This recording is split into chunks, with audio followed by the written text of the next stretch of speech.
Welcome back, everybody, to another great Sierra Classic Gold Rush.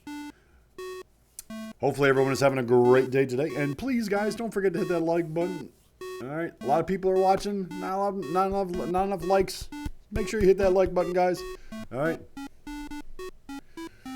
All right.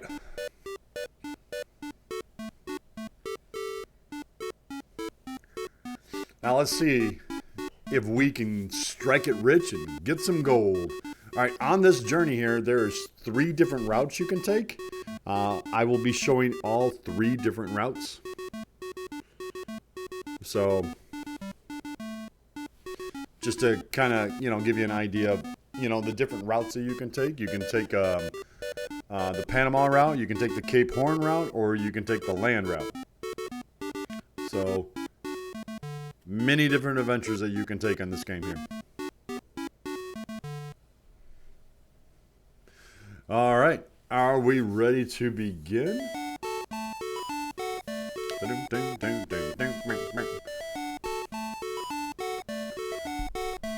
All right, let us go.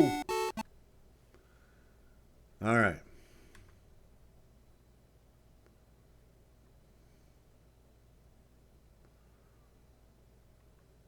First thing we're going to do here is we're going to go home.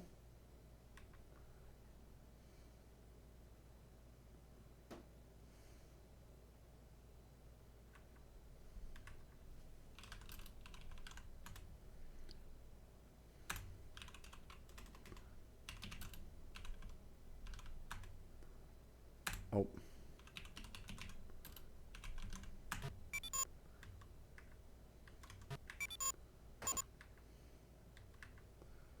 Okay.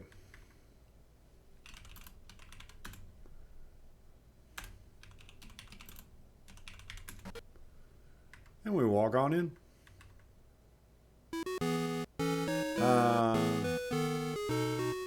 Our nice home.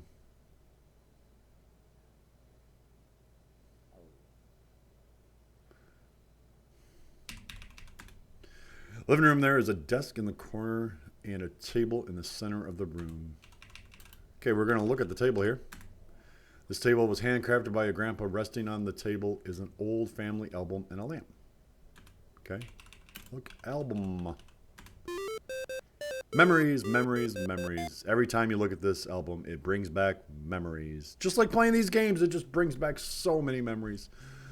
The album begins with a painting of your father and his best man, Mr. Quayle, the bank president, shaking hands after the wedding. You can't help but remember the help Mr. Quayle was during the years after your parents' death. He raised you and your brother Jake until you could live on your own. Here's a painting of your older brother Jake. When he was just a baby, you often think of Jake, wondering where he is and what he's doing.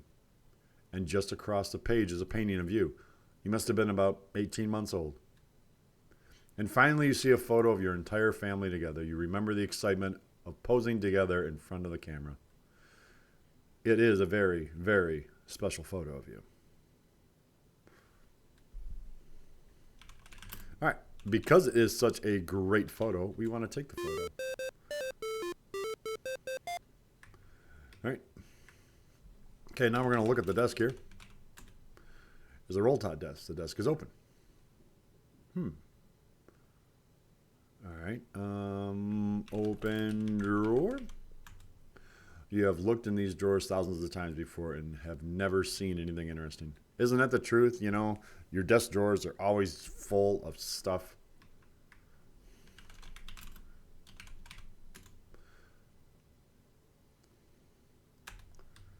All right.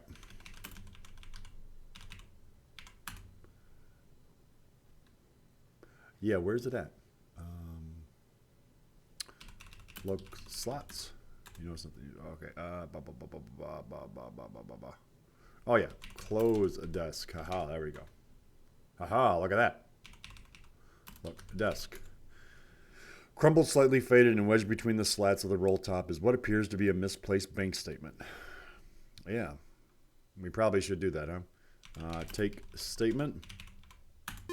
You retrieve the crumpled bank statement from between the slats of the roll top desk. Read a statement.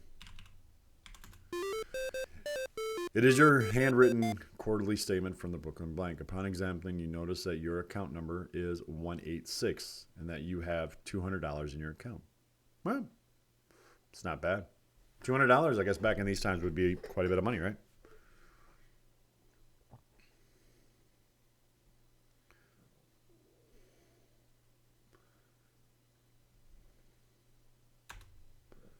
All right, can we do right account number? Yep, right's not understood. Okay.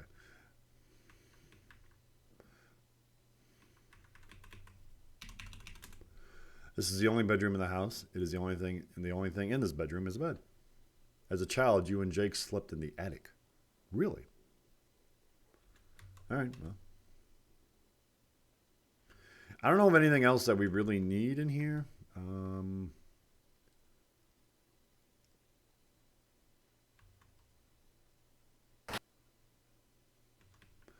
So what we're going to do is we're going to sell the house. This is a difficult decision for your house. It means a lot for you, but you put it up for sale. All right, so now we're just waiting for the buyer to show up. Oh, here comes the man with money.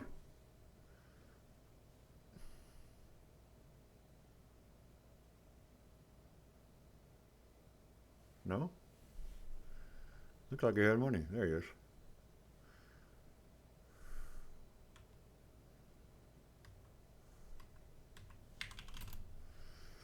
The real estate man says, you're such a fortunate to own such a fine piece of property. I'd like to buy this property and I'm willing to pay top dollar. Will you accept $850 in cash for the house? Yes. Congratulations, property values are the premium. You have conducted prime sale. You are sad that your house is gone, but you'll always have the memories. As you give the real estate man the keys to your house, you say, Mr. Quayle will come by to pick up my personal belongings. There we go. We have sold the house.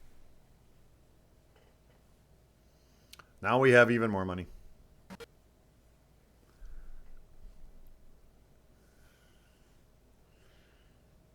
Okay, now we got to cross the road without dying. Hurry, hurry, hurry, hurry. You can get run over by these horse and carriages here. You'll understand a little bit later. Floor. The floor is made of wooden planks with wide cracks between them, huh? Look, cracks. You see the sparkle of something shiny? Oh, a gold coin. Take coin. There we go.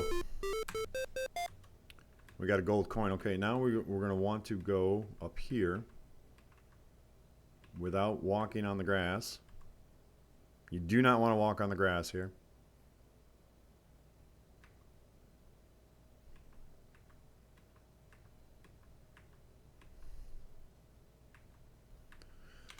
Take flowers. All right, we got some flowers now. Now we're going to go and, you know, we're going to do some stuff here. So we got to go down to where we work.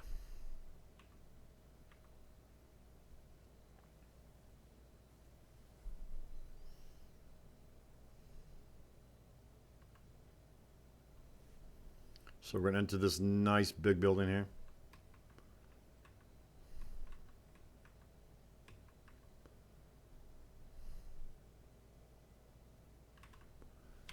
Talk to woman with a sweet voice.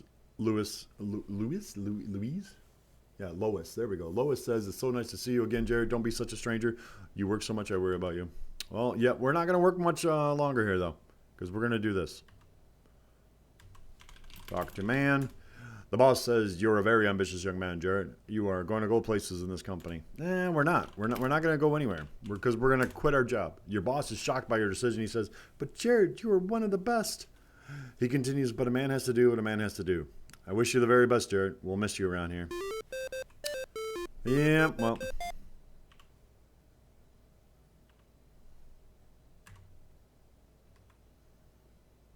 Okay, we got to go up to our office now. We did have a nice office.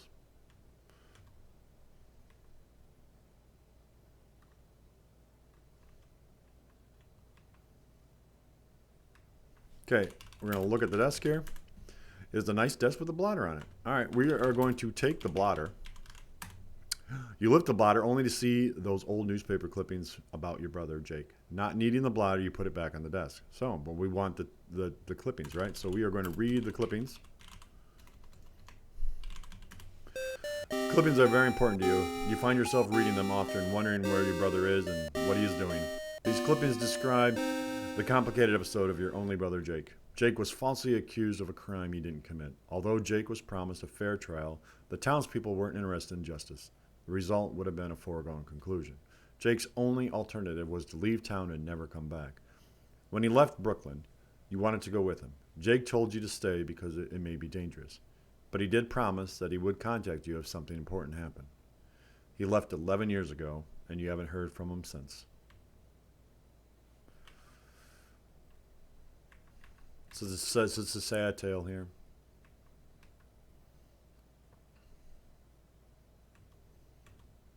All right, now we're gonna go leave here, and we're gonna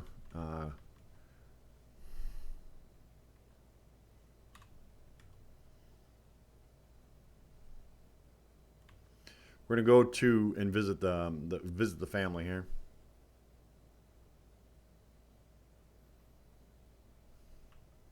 We're looking for the family plot in the cemetery here.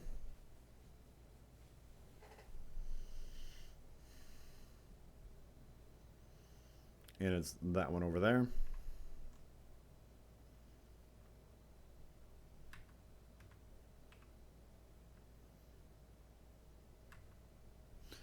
Read tombstone. May she rest in peace. And father.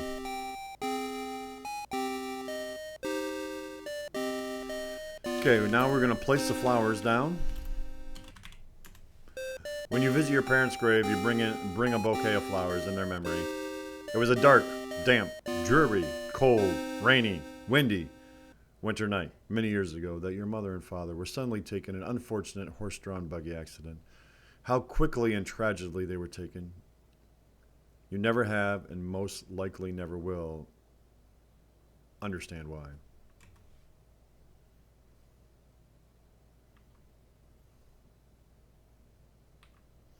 All right, well, now that we sold our house, though, we got to think of what we're going to do now. I mean, where are we going? Why are we going?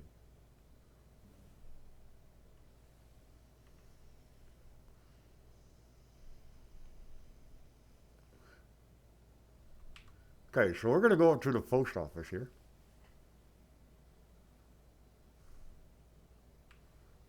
And maybe we got a letter. So we're going to ring the bell. Ding, ding.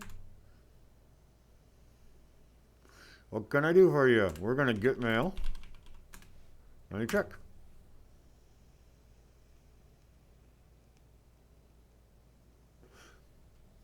The postmaster explained, "Good news, Jerrod. You got a letter." He places the letter on the counter. Awesome, awesome, awesome, awesome, awesome, right? Okay, so we're going to look at the letter first. Look, letter. Okay, yep. Look, postmark. Oh, we got to take the letter, that's right. Take letter. Look, postmark. It is difficult to read, but you were able to decipher Sutter's Fort. Nice. Okay, we're going to look at the stamp. This is one of the first adhesive stamps ever. You notice a lump under the stamp. Okay, take stamp. You peel back the corner of this flake and you find a gold flake. Jake has found gold. All right, and now we can open the letter and read the letter. Jerrod, this letter is of great importance, as you will find. I live in the area drained by the American River. Today I buried Pa in a nearby cemetery. Only you will understand. Come here quickly. Farewell, Jake. P.S. Bring family photo from home so I know it's you. Well, we already have the photo, so that's good. So, and he buried Pa. There is a letter from your long-lost brother, Jake. There's some interesting holes in it that look like they've been cut intentionally. Really? I wonder what this is for. Well, we're going to have to find out later. All right, let's go up to the bank here. And, well, we need our money. Want our money.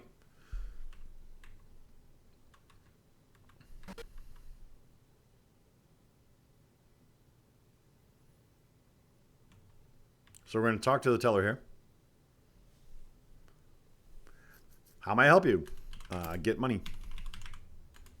Okay, Jerrod, what was your account number? All right. Account number was 102. Just a moment. I'll get the money for you. Here's your $200, sir. All right, so now we're sitting at $1,065 in cash. So we're doing pretty good, right? All right, so now we got to figure out, okay, we know where Jerrod is at, or Jake is at. And now we just got to figure out how we are going to get there. And this is where the different routes come into play in this game.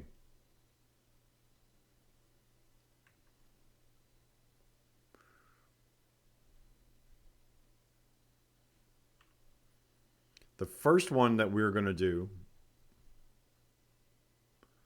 will be the Panama route. Okay, we are going to read the poster here. Bound for California, the built steamer Sea Ferry now has all her cargo engaged and will have a prompt dispatch. Buy ticket from Leonard at 12 Front Street. Okay, so we got to go find him, right?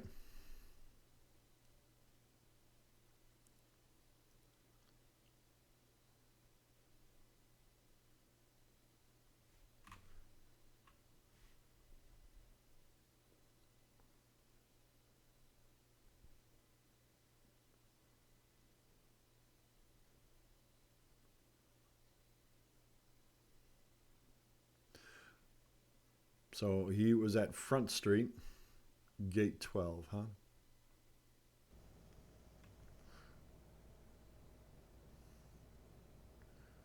Okay, be careful not to be run over.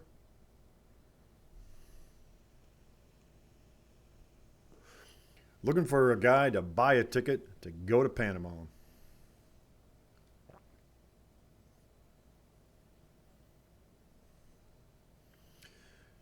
Plus, we get to see our old house again. It was a good house. We don't remember sleeping a single night there.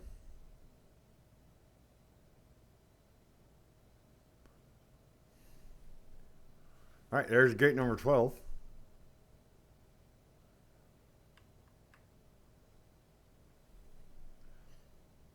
So now we just got to wait until someone shows up. Yep, he sees us. He's coming down. There we go. Leonard says, I've been getting some business from my poster in the warehouse. Jerrod, what can I help you with today? We want to buy a ticket.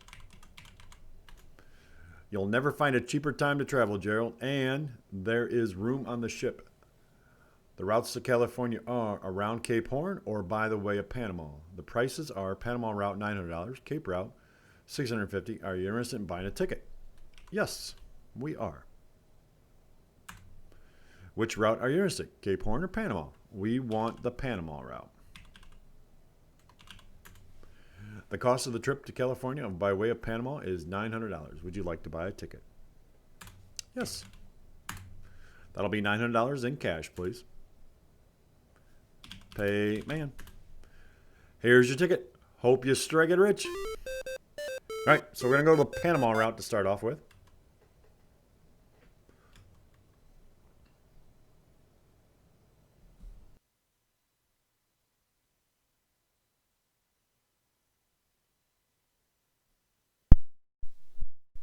All right, so let's get on the boat here. We're going to need to pick up some supplies, though, before we go.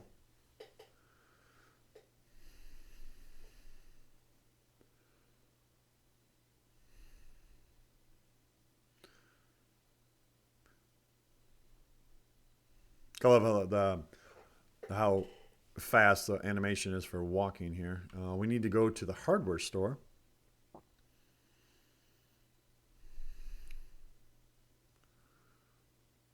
before we board the boat here.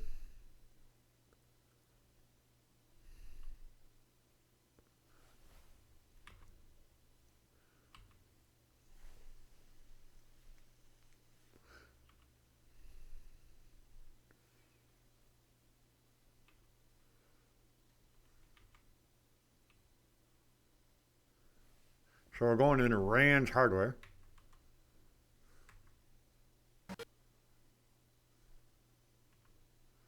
Okay. Yeah, we don't need fertilizer, though. We're up to this game for a very important announcement. President Polk has confirmed the reports of the discovery of gold in California. The rush is on. Property values in town are dropping. Ticket prices for passes to California are rising. So it's a good thing we got our ticket here. You look at the walls, you can see a calendar, pipe, lumber, ropes, chain, picks, shovels, and other items. All right. Is there anybody? There he is. Is there something I can do for you? Yes, we want to buy a net. Your account balance is adequate. I'll charge your account. All right, so we got a net. So now let's go, right?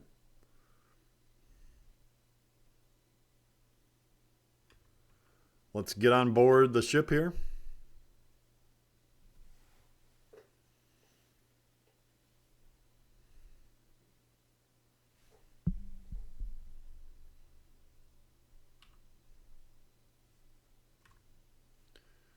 And let's go to Panama.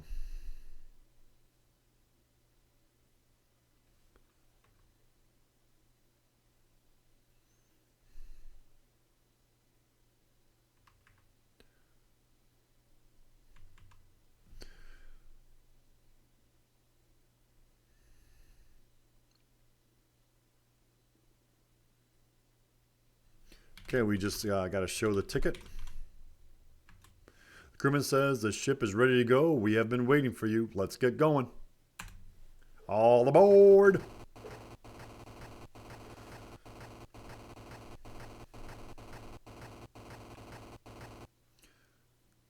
You have 60 out of 60. Congratulations. All right, we are on our way to Panama here. We are on our way to get some gold.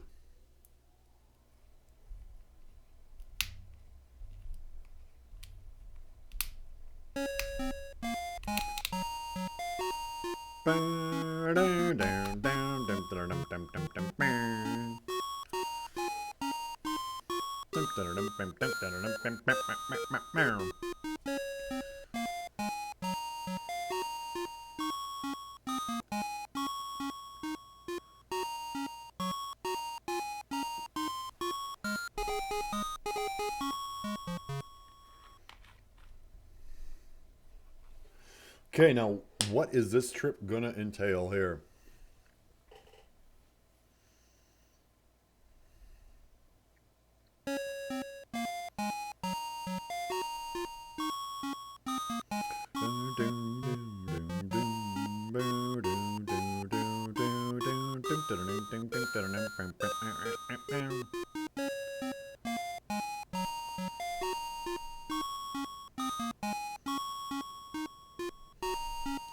All right, and the net that we got was a mosquito net, just so everyone knows. It's not like we got a fishing net. We got a mosquito net because yeah, we're going to Panama. Probably gonna need that, right?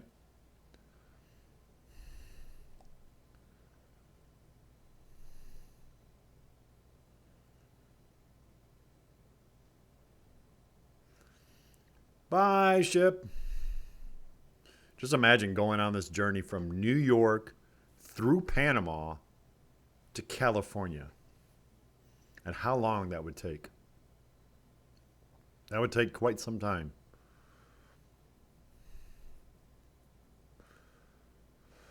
All right.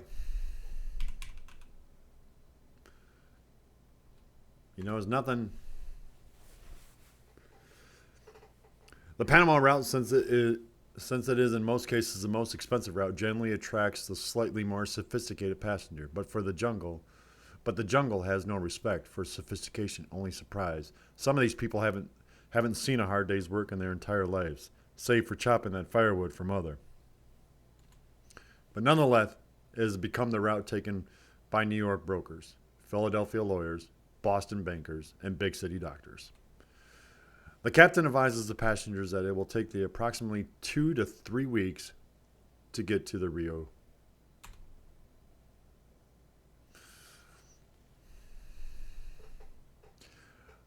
There is one main advantage of this route over the Cape Horn route. It normally takes less time than the Cape Horn route, getting you to that California gold as soon as possible.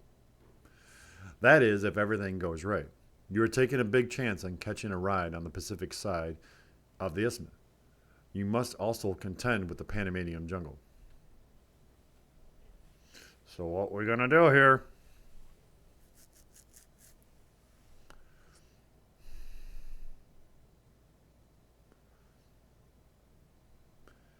as you travel farther south, the humidity continues to rise.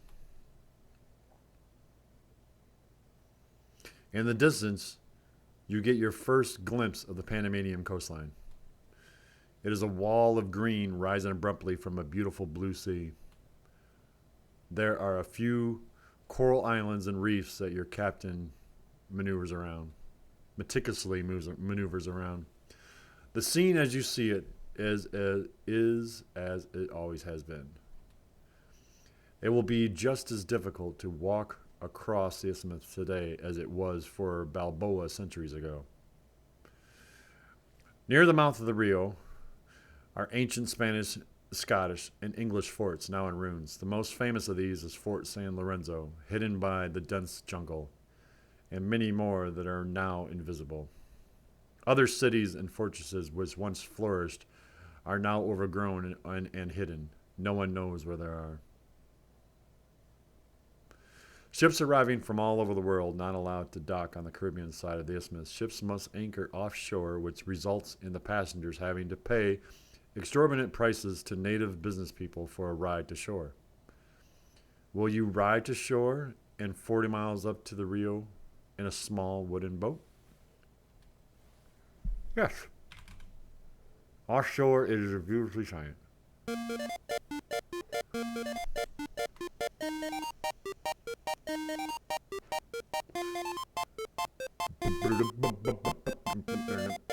The Isthmus of Panama.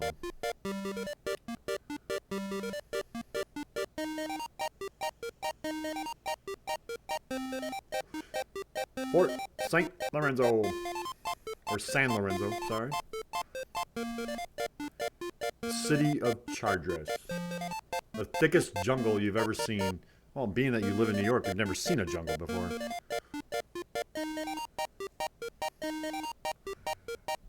Okay. Yes.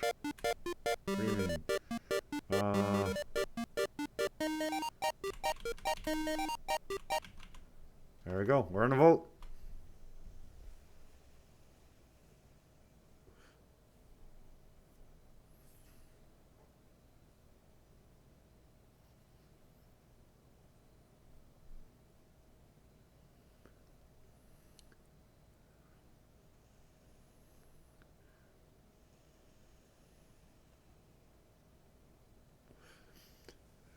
The Crooked River winds its way through a deep canyon with steep walls covered with thick vegetation.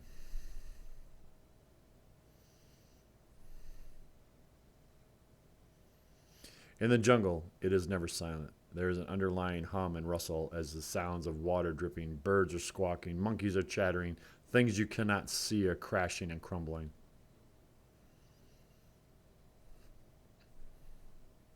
The wildlife is breathtaking. Monkeys are seen swinging in the trees. Alligators are sunning on logs.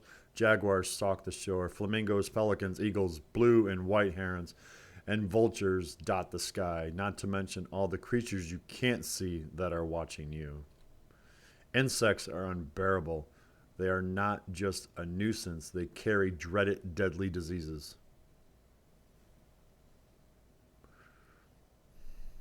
At times, it is necessary to get out of the boat and drag it through shallow portions of the river. You don't want to touch the jungle plants. Some of them have poisonous juice, some have 4-inch spikes, some have blades as long and sharp as swords. You sweat continuously. The temperature may only be 85 degrees Fahrenheit, but the air is saturated and perfectly still. All around you is the smell of hot, wet, rotten vegetation. You're beginning to wonder why you ever left the comforts of Brooklyn.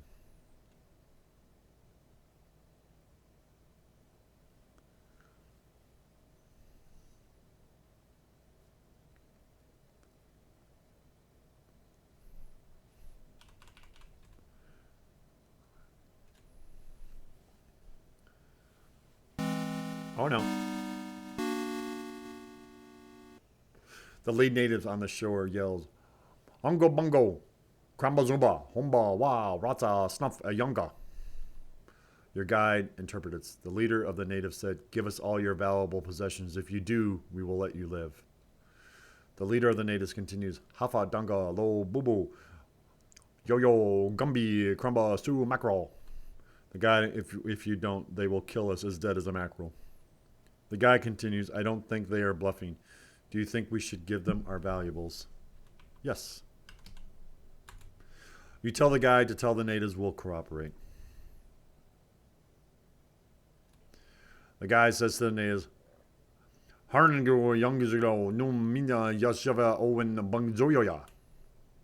gold coin is deep in your pocket. As you empty your pockets, you daringly leave it there.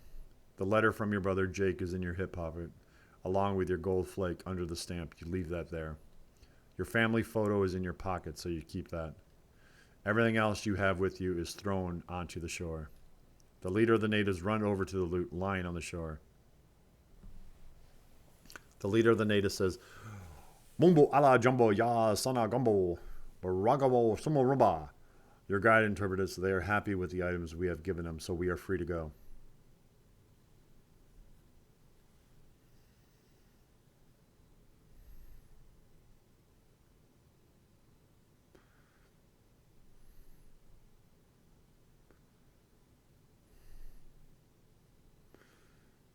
It looks like we're showing up to a native village here.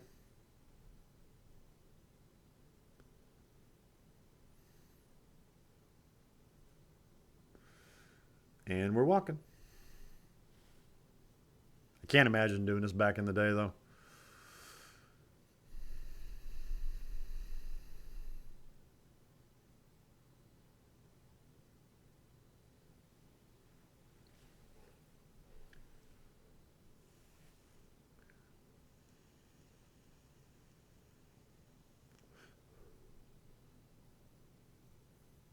But, I mean, lots of people did it.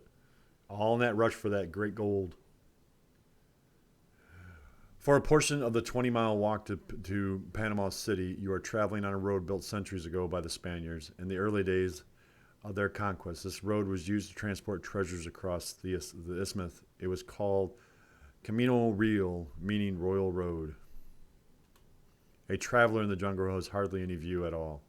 You rarely see the sky and can see only a few feet in any direction. A person unaccustomed to the ways of the jungle could find themselves lost only a few feet from the road. When not on the primitive Spanish road, you are walking in untouched jungle, treading on mud or wet, squashy leaf mold, crawling over fallen trees, cutting your way through the thick vegetation. It is difficult to get off the road, even using the most common and most effective tool in the jungle, a machete. There is nothing in that jungle but snakes, alligators, tigers, pumas, jaguars, vampire bats, tarantulas, scorpions, and stinging centipedes. Sounds like a fun time.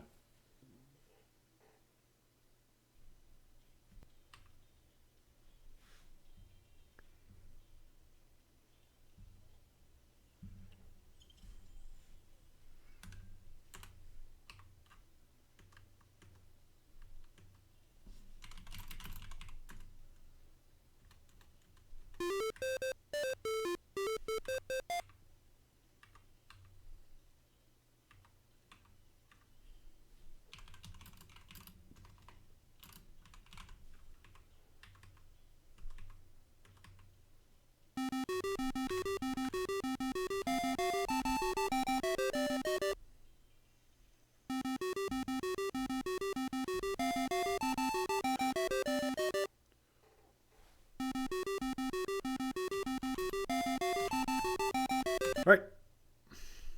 All right, they didn't seem to get too far in front of us here.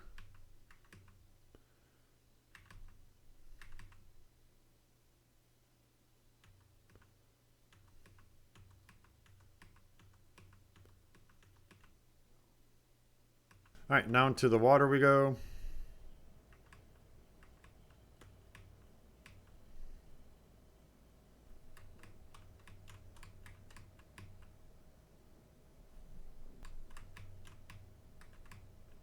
All right, and what took like an hour to cross, but only a couple seconds for you. We are finally crossed.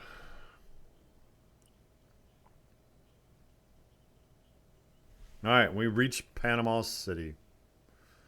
Whew. The worries are really just the beginning. Great, more worries, huh? Just what we need.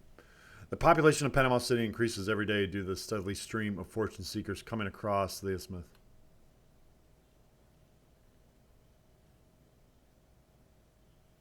Panama City is becoming extremely overcrowded and unsanitary, and is an ideal place to contract a deadly jungle disease.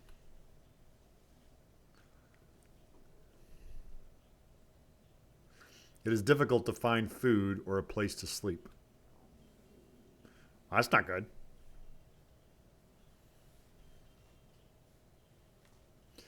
The overcrowded and unsanitary conditions basically stem from a lack of ships on the west coast of Panama to take the gold seekers to California.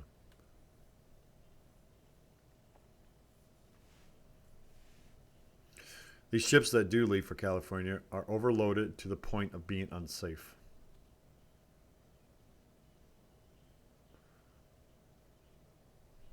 Gold seekers trapped in Panama City will do nearly anything to be one of the fortunate souls to be on board when the next ship sails.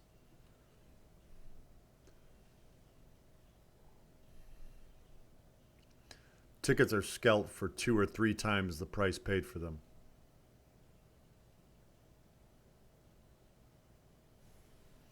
Fights break out over who will get on the ship and who will be left behind.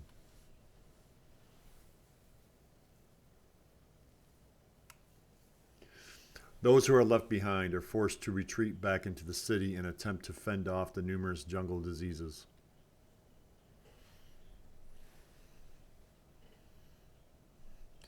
Delays of 2 weeks are usual. Delays of 2 months are not uncommon.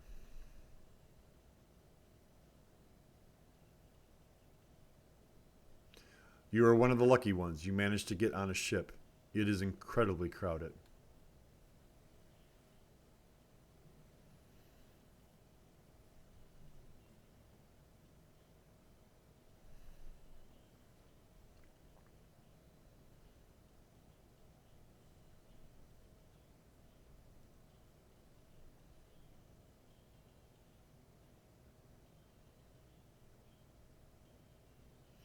All right, well, let's continue on our journey.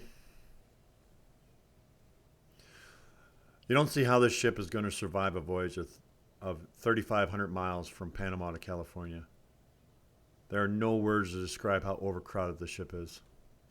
It is so heavy that you are amazed it's still afloat.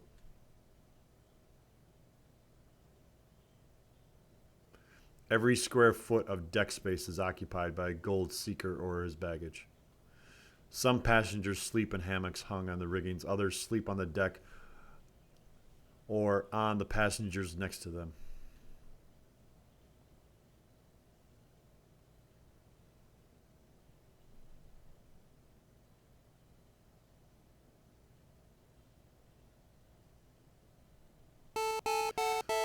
No one on board wants to miss the sight of sailing through that golden gate. The railing is lined with passengers. A loud cheer goes up from the crowd on board as the ship enters into the beautiful bay. It makes a chill run up and down your spine. This is a sight you will not soon forget. The south edge of the bay is lined with small buildings. There are a few boats and ships moored at the docks. That must be the settlement of Yerma Buena, soon to be called San Francisco. It looks like the ship you are riding on is one of the first to arrive. This brings a little glimmer into every eye on board. The ship isn't moving fast enough. If the captain passed out oars, you would gladly row. If it would save 1 minute, you are ready to start panning for that California gold.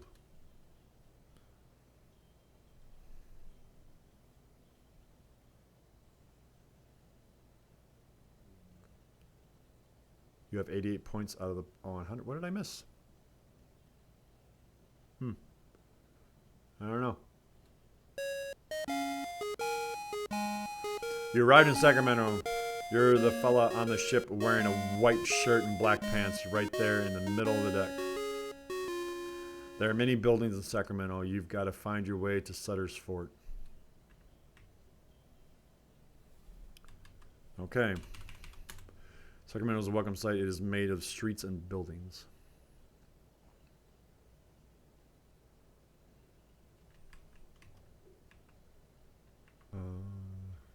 Get on stagecoach. There we go. We're on our way.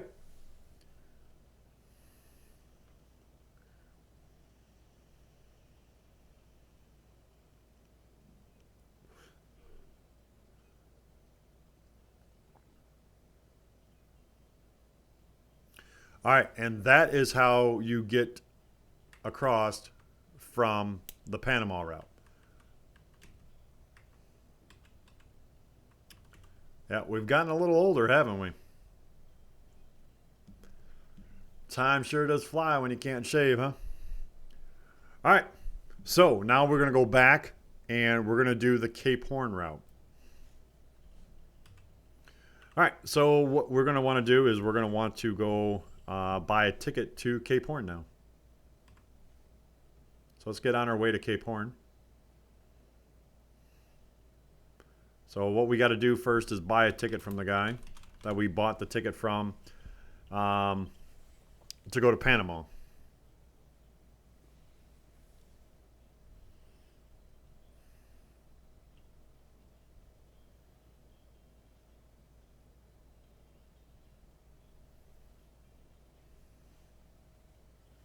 So we're walking.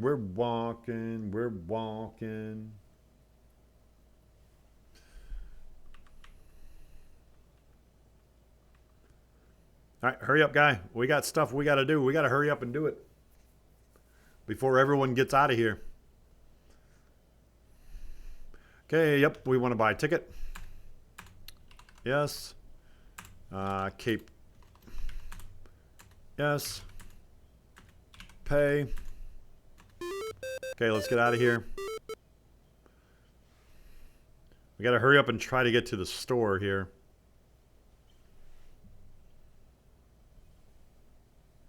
Before the store owner goes to California, just try to strike it rich. Don't want that to happen. I mean, he can go, that's fine. But, you know, after we get our stuff that we need from him, right?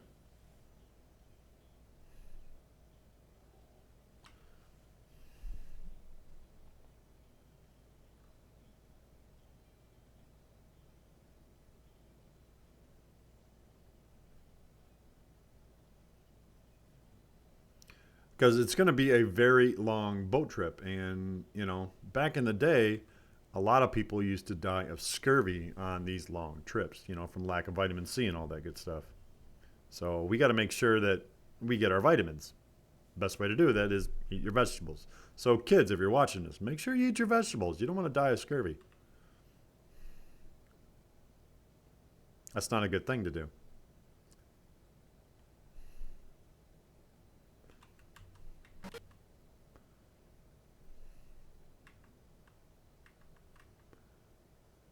All right, we are going to buy fruit. Yes, we are. Yep. The young man continues, I've heard rumors about gold in California. I figured since you work at the newspaper office, you might know if they were true. You answer to the best of your knowledge. At this time, the rumors are just that, rumors. That's what I thought. But if they were true, I'd hope they are. I'd be on my way today. Well, maybe they will come true. You never know.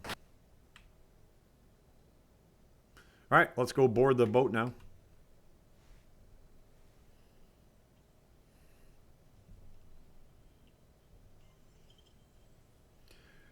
Interrupted announcement. The rush is on. Okay, California is now considered a gold mine here. We got to hurry up and get on the boat here before the boat takes off. Don't want the boat to take off without us.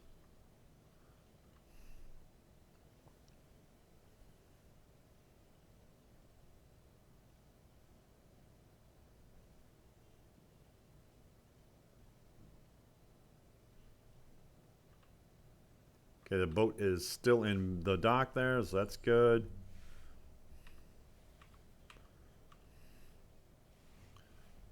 Doesn't look like they're getting, looks like they're getting ready to leave, I mean. Okay, show ticket. Crewman says the ship has been ready to go. We have been waiting for you. Let's get going. All aboard.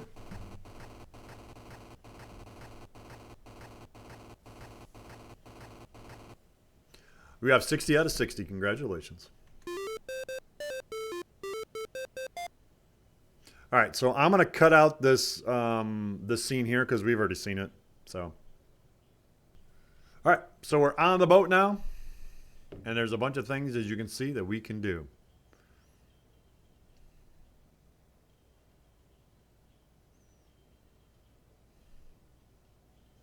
Nice little piggy here. You're on the top deck. You see nothing on the floor. There are people and a pig nearby. And we can walk around. Not much else we can do. We're on a boat in the water.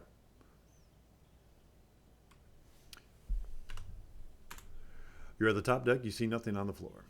You see people enjoying the fresh air and also notice a ladder leaning to the main deck. So we could go down, but we'll stay on the top right now.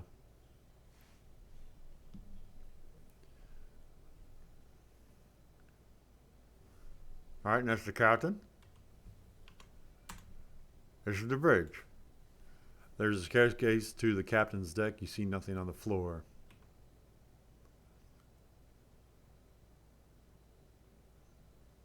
All right, let's go to the next scene.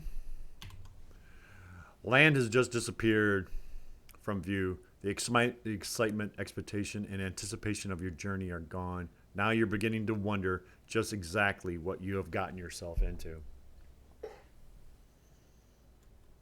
You have left your home and friends behind, and you wonder if you will ever see them again. It hasn't taken long, and many of the passengers are seasick. It will take a few days before the landlubbers get their sea legs. The passengers, for now at least, are quiet and keep to themselves. But as time goes on, people meet people and have a wonderful time getting acquainted. From passing ships, you hear rumors about gold being discovered in California. Most travelers left with great haste, but very few left without a notebook, a pen, and an ink bottle. Many passengers on board are keeping journals of the experience they have on their journey. Playing cards, singing, reading, sunning, and wrestling are other popular activities. Any reading material on board was read to the tatters before the journey had barely begun. The captain is relatively young as captains go, but he is a wide and frugal man. The captain makes use of the northeast trade winds through the horse latitudes.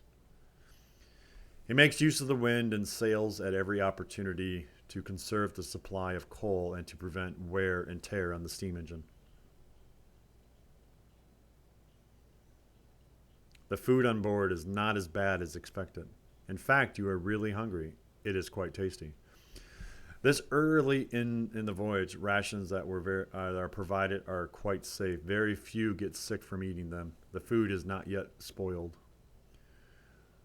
The usual fare is hard-baked biscuits, salted beef, and boiled pudding once a week. In the course of the trip, various activities begin to occur on the board.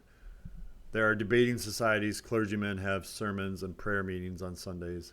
A band has formed, a ship newspaper has been started, and professionals on board give lectures on scientific subjects. There's also a group called SSA. which stands for Seasickness Anonymous. This group meets at the aft railing on the ship. When the northeast trade winds die down from the equator, seamen find themselves in an area called the doldrums, or calms, a place definitely disliked by crews without steam. Many a sailing ship would lie still in the water for days, even weeks, waiting to take advantage of even the slightest wind. This is one of the greatest advantages of steam. While other vessels lie motionless, with smoke belching from your smokestack, you press on. The captain is proud of his ship because it makes way even in the calm. But he is constantly aware of the danger of having that flammable material in the hold.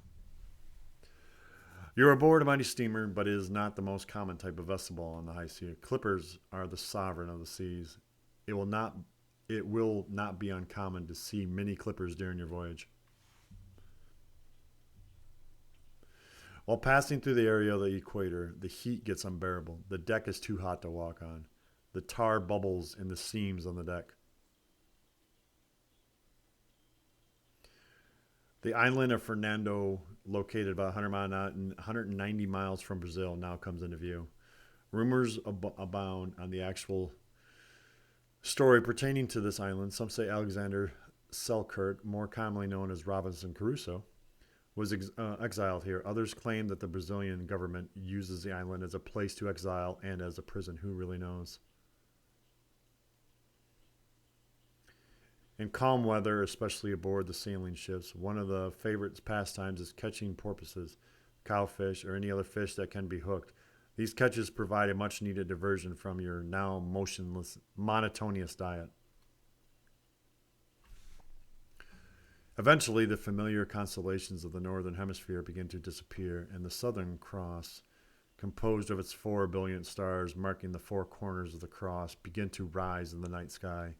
Another new sight in the night sky is the Magellan's Cloud. This is a golden mist in the sky familiar to the Milky Way. When another ship is sighted, the race is on. The competition is fierce, especially among sailing vessels. However, captains of sailing vessels love to beat steamers at every opportunity.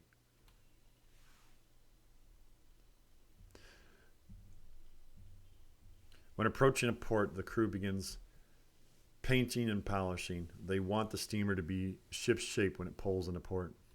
Even at sea, the crew is rarely idle. They are continuously busy tending to the needs of the ship to make your voyage a speedy one. You pass many ships, leaving Rio as well as many other steering south toward Rio. Yep. Okay. We're in Rio. Your prominent landmark in this famous port called Sugarloaf.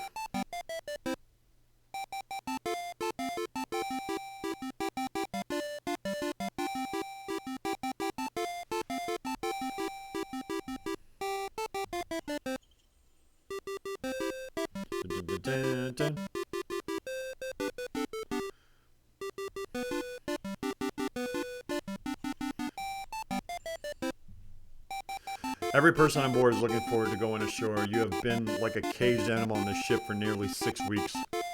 Ships of every kind, brigs, barks, brigantines, schooners, clippers, steamers from nearly every country come and go. Whaling, cargo, passenger, and even slave ships come and go. They stay in Rio normally, last about 10 days. Could be more, could be less, depending on the extent of the repairs. During this time, supplies including coal, wood, fresh water, and food are replenished. Small repairs are made and the ship is prepared for the next leg of the journey. The fruit here is plentiful. You manage to secure more of the fruit to which you attribute your good health. This is a fine, well-protected southern harbor, which makes it a favorite stopping point for ships preparing to round the perilous Cape Horn.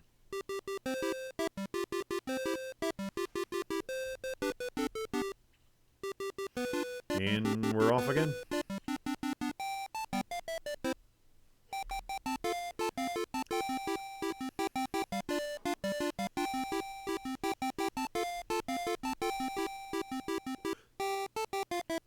Dum, dum.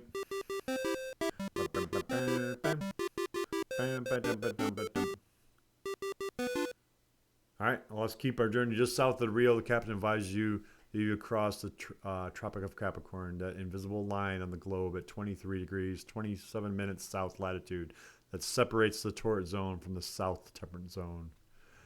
Most passengers on board have little use for such trivia, but it was reassuring to know you are making progress.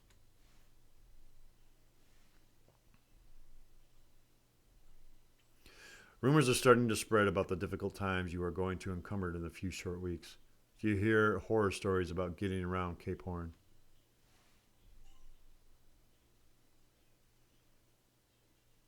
Passing the 45th parallel, the temperature begins to drop.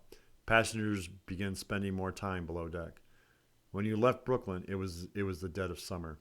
It seems to have slipped everyone's mind, at least until now, that June is the dead of winter here. The freezing temperatures are making this painfully clear.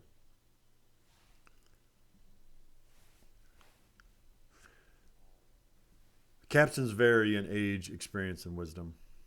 But all captains, no matter what their background or experience, approach the Cape with great respect. They all realize that they are extremely vulnerable to the elements. As you approach the southern tip of South America, the captain advises all persons aboard that the sea you are about to encounter attains a degree of violence unknown in any part of the globe.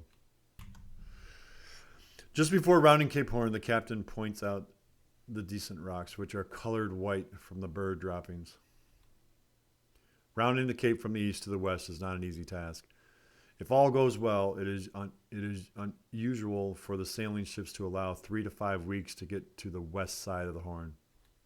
Winds in the area of the Cape rarely blow less than 45 miles per hour and almost always from the west. Gales in this area can easily pick up a schooner and smash it into the rocky shore. The raging seas are the temperature of the melting ice. You scarcely get 6 hours of daylight. When it is light, it is of little benefit. The overcast hugs the sea, and visibility is very low. It is not uncommon for it to snow here in the summertime. The captain is continuously looking through his looking glass, keeping track of the ship's progress and position. He also makes entries in his log religiously. Nowhere is the navigation more difficult than in these waters. Some sailing ship would take 70 days to round the Cape. Some ships would turn back because of the damage the sea has done to them. Some ships would not make it at all. Occasionally you see floating wreckage and debris from less fortunate vessels. Oh, we're in the midst of a storm now. And the ship is taking on water. Everything that isn't absolutely essential to the continuation of the voyage has been thrown overboard. Fortunately, the gold coin was still in your pocket, so you still have that. Jake's letter, along with the gold flake under the stamp, was in your hip pocket, so that is still with you. Your family photo was in your pocket, so that is still with you. Everything else now belongs to the raging sea. All right, let's get out of here.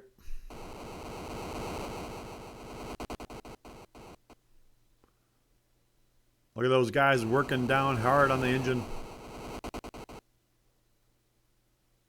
Okay, captain's not in here now. Now is the time we want to look at the desk here. A paper clip that was on the desk is now lying on the floor. It must have been tossed there by the storm. So we want to take paper clip. You pick up the paper clip and put it in your pocket. Why, of all things, we have to pick up a paper clip? I don't know, but that's fine. Okay, now next scene, and we'll go.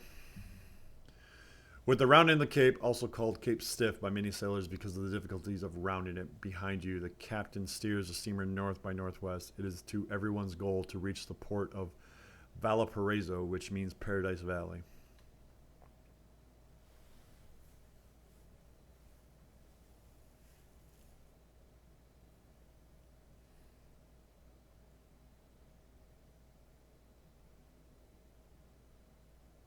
As the temperature rises, so do your spirits.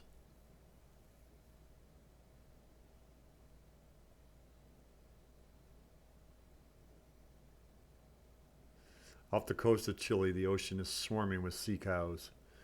A little farther off the coast of Chile, about 400 miles to be exact, is Juan Fernandez, the island most often recognized as the island of which Robinson Crusoe was actually exiled in 1704.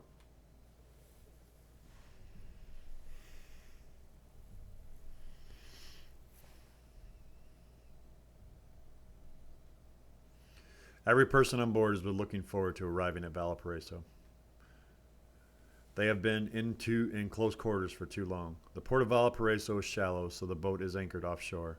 People go ashore and supplies are brought aboard by a continuous stream of small boats going back and forth from the shore to the ship. While ashore, people would nearly kill for a current newspaper to read, but the word is confirmed. Gold has been discovered in California. We waste no time in loading the ship with only that which is absolutely necessary and head for California.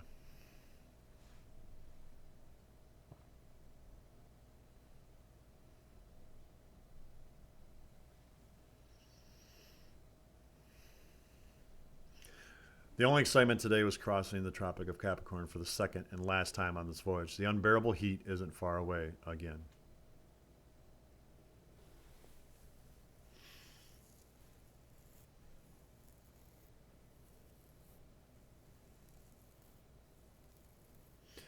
When the captain sees another ship, he always knows what kind of ship it is and under what flag it sails. There goes a British full-rigged three-master.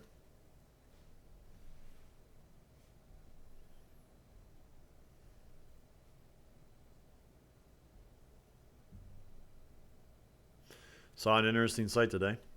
A flying fish. Fishing has become one of the favorite pastimes, especially since the weather has warmed up. Those who didn't partake in the fishing enjoy watching for whales and porpoises.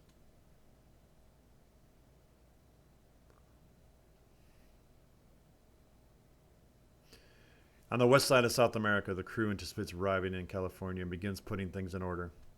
The crew is busy scrubbing the deck, chipping off rust, painting and polishing. Most of the passengers were keeping journals at the beginning of the trip have stopped by now. But throughout the entire trip, people have been reading whatever they can get their hands on. Many days aboard the ship are spent in utter monotony. There's nothing to do, at least nothing you feel like doing, but watch an occasional ship come and go, watch the sun rise out of the water, move across the sky, and then set into the water again, day after day after day.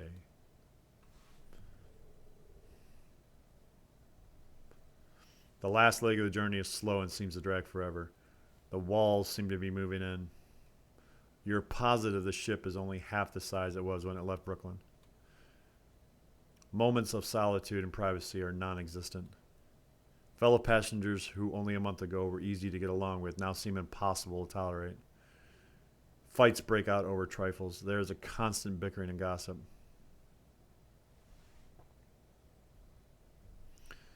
Before you complain of having the same food to eat meal after meal, but now you would gladly eat anything. Provisions are running dangerously low. Food is running out on board the ship. Everyone is suffering. One man has already died. In the past, the crew has fished for our food. During the storm, the fishing tackle was washed overboard and many items were scattered on the floor. All right, well, there's a nice big juicy ham downstairs. We're going to go see if we can take that ham.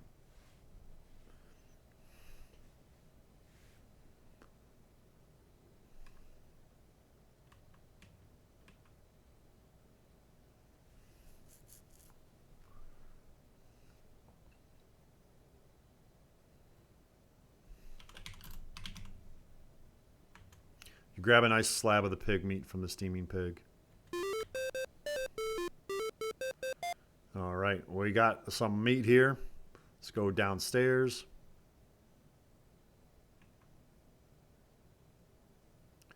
And we're going to see if we can take the stick here that's leaning against the wall. Workers don't mind if you take the stick. There we go. We have a stick now. All right, let's go up into the engine room here.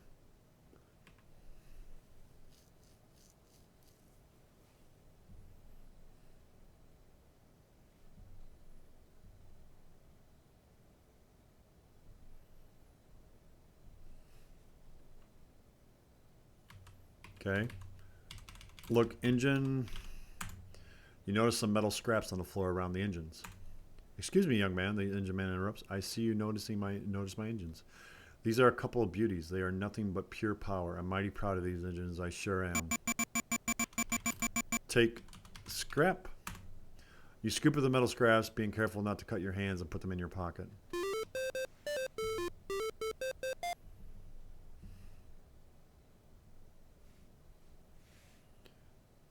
Okay, and there's something we got to get here. Look, bed. The bunks are made neatly.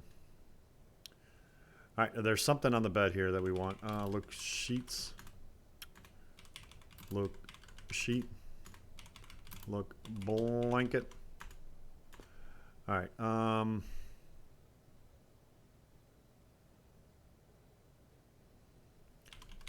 Take string. Think that the string might come in handy someday. You pick it up and put it in your pocket.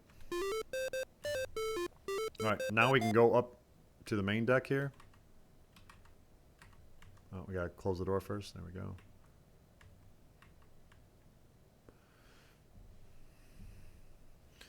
All right, so yeah, now we're gonna go upstairs, and if we want, we can fish.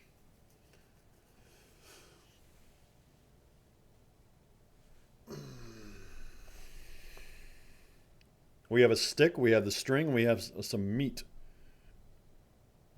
So we kind of got everything to, you know, do a makeshift fishing pole here with some bait.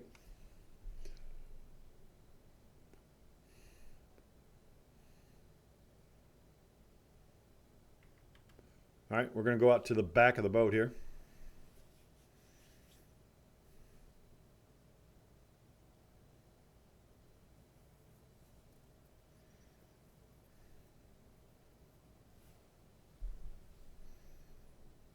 And we are going to fish. You've done it. You have found the perfect place to fish, and you have everything you need to do it. You pull the string you found in the bunk room out of your pocket and attach one end of it to the wooden stick. The other end you attach to the paper clip. You tie the metal scraps from the engine room to the string a few feet from the paper clip. And last but certainly not least, you gladly take that piece of pork out of your pocket and carefully place it on the paper clip so that it won't fall off. With great anticipation, you lower this makeshift apparatus into the churning sea.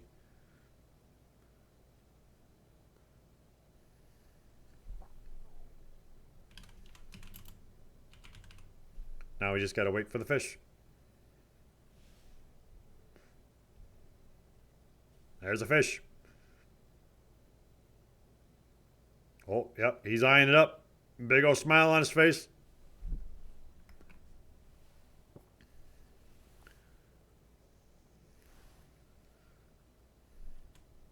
Oh, I did it too soon.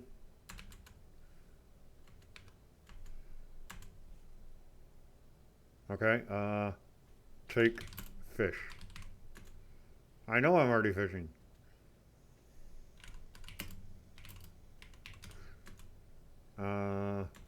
Pull fish up.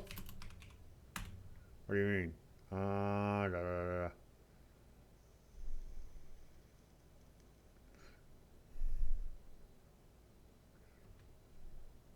Maybe we just have to wait. Oh, yeah, we just have to wait.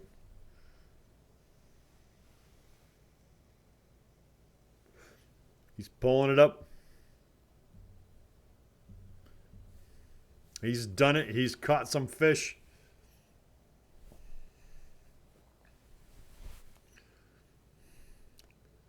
Once again, Jerrod, you have saved the day and the lives of those around you. You reel in the catch of the day and share it with your companions. Now you will all make it to California. There we go. We saved the day. The captain has given the word that you are only a few weeks from the coast of California. This seems to calm everyone's nerves. The arguments and fights subside.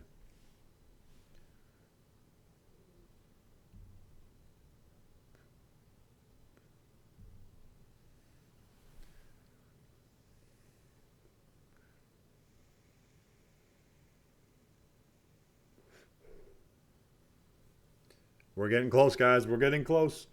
As the ship nears California, you begin to forget the hardships and tough times you had just endured. The promises made to the Almighty while rounding the Cape are all but forgotten. Somehow those times don't seem as tough now. Much more important now is the topic of nearly every conversation on the ship. where people plan to go and search for gold. They are going to get it, and what they are going to do with the fortune they discover there. There's also much fretting and worrying about their arriving too late and missing out on the best opportunities. Hopefully, there will still be plenty of gold left when you get there.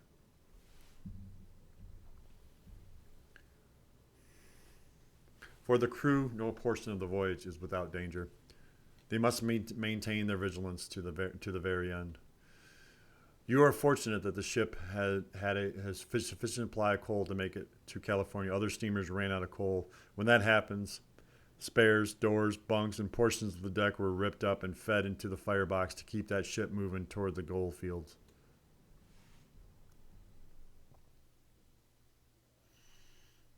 The ship is now approaching the Golden Gate, and your journey is approaching its end. The dense fog makes it difficult, not to mention dangerous, to find the entrance to the Golden Gate.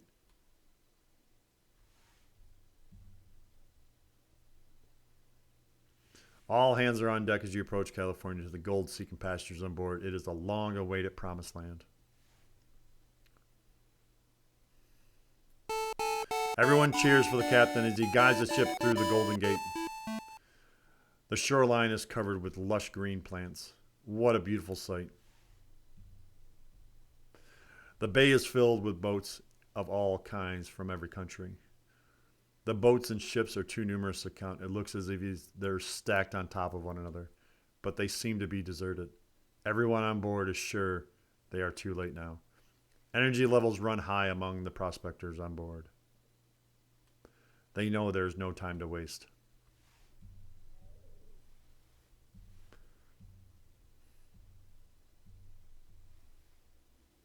The captain takes you across the bay and up the Sacramento River.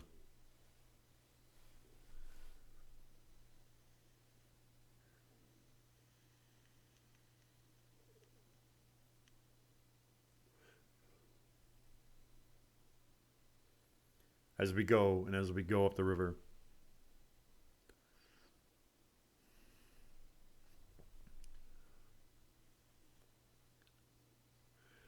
you have 88 points out of possible 95. Don't give up.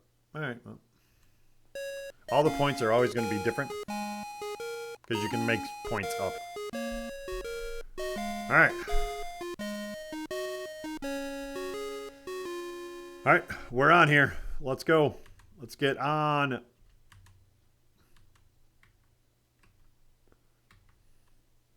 Got to get that stagecoach. Sacramento City.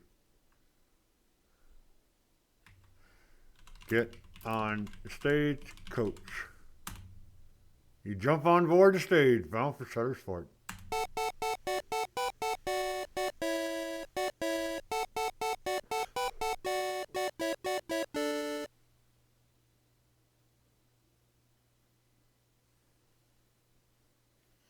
And we go to Sutter's Fort. And that is how you can make it across Cape Horn.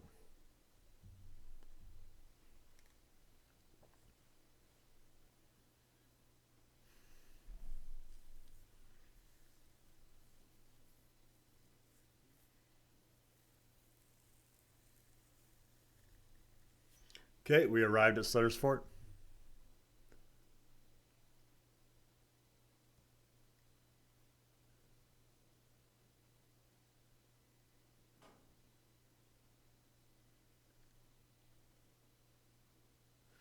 There we go. We're at Sutter's Fort.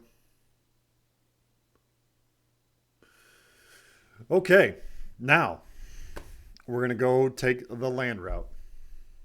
And we're going to meet back up here again. Okay, now this time we're not going to, we don't need to buy a ticket from that one guy, so we need to just do something else. We got to go to the stagecoach office.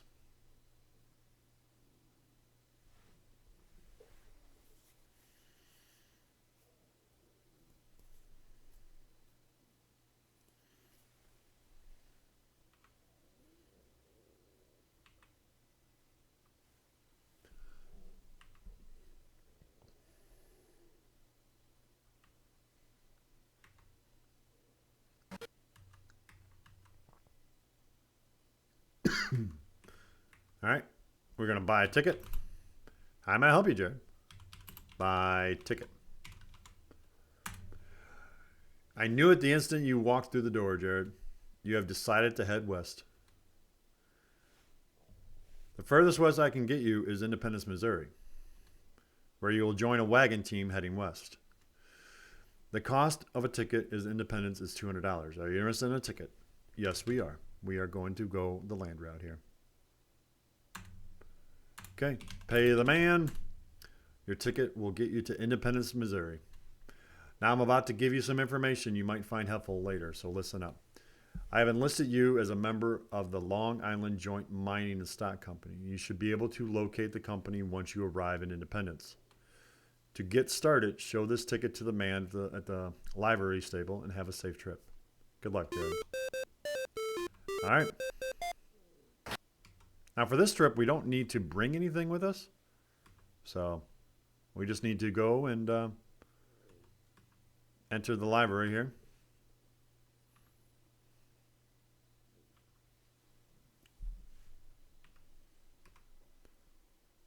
And there's our stagecoach already here. Okay, show ticket. Hi, Jerrod. Please wait outside. I'll be right out to help you. Okay, we'll wait outside. All right. What may I help you with today? The midget says, so you believe those rumors about the gold. I hope you strike it rich. Hey, Harry, bring that stage on over here.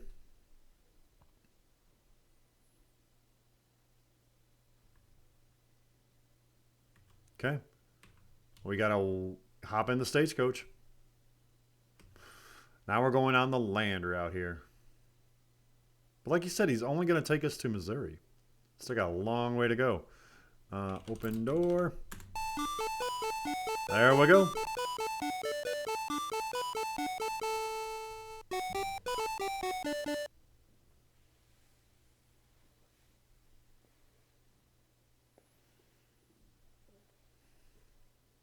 Doom doo doom doo doom doo doom doo doom doo doom doo doom. Now we get to take the ferry.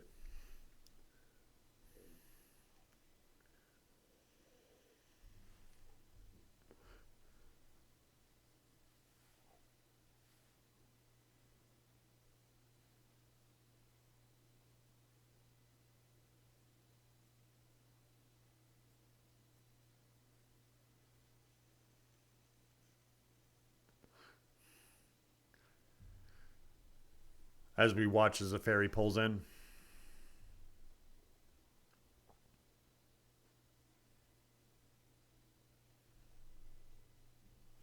We interrupt this game for an important announcement. President Polk has confirmed reports of the discovery of gold in California. The rush is on. What we're getting on here. Property values in town are dropping. Ticket prices are passes to California are rising.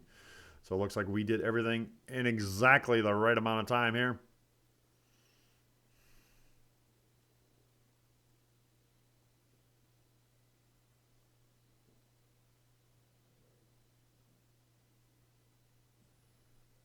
The stagecoach has entered the ferry.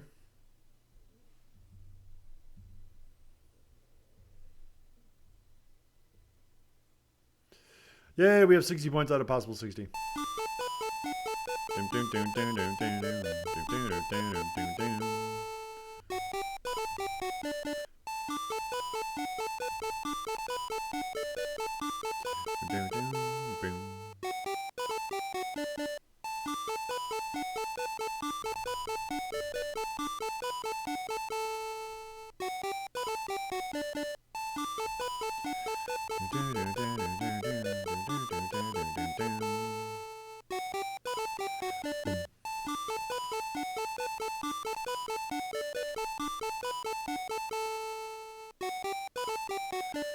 All right, we're heading across the bay here.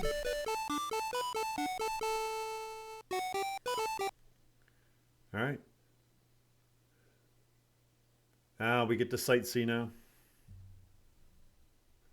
The first stop in your journey is beautiful Buffalo, New York. You gladly get off the stage at Buffalo and embark on a Great Lakes steamer.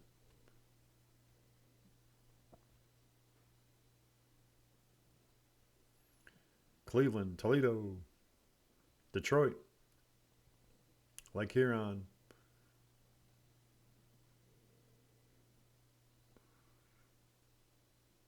hard to believe that this used to be the way everyone used to travel here.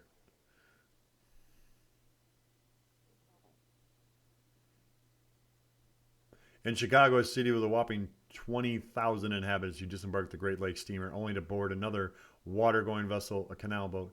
This will take you to Peru, Illinois, a ride about 100 miles.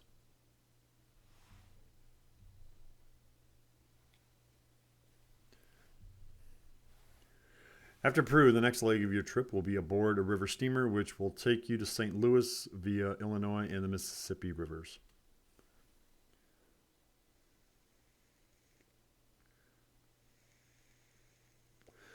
It may seem unbelievable, but you have to change steamers again in St. Louis. You're glad to discover this will not be your last boat ride, not knowing that in a few short weeks you will be on a long, relaxing boat ride. You board another steamer in St. Louis and ride on about 390 miles up the Missouri River to Independence, Missouri. Hurry up and wait. You'll be in Independence in approximately 2 days.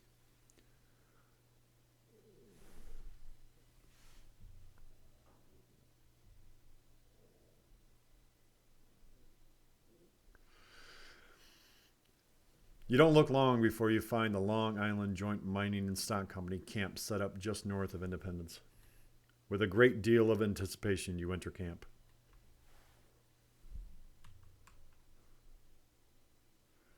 All right. Well. Okay, yeah, this is the camp. The man in charge here is Captain Buddy.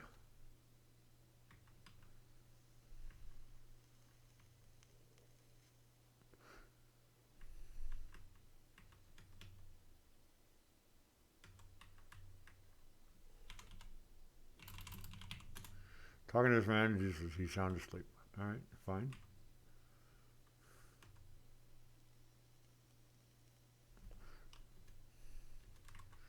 I'm not close enough to him. All right, that's fine.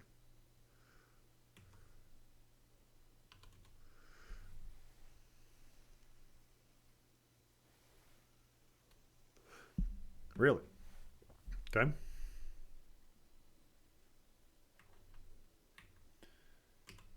All right, there's got to be some other people here to talk to, right? It can't just be 6 of us, 7 if you can count us.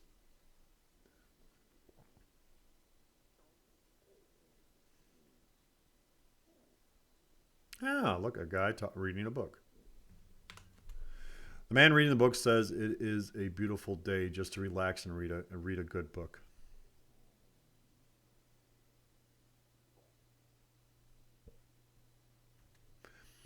The going will be tough in a few weeks, so I'm enjoying every moment of this easy life. The man continues, since we'll be traveling together, I'd like to give you something. Here, take this book. I'd like you to have it. You graciously receive it and say thank you. We got a book. All right. Let's talk to the captain here now.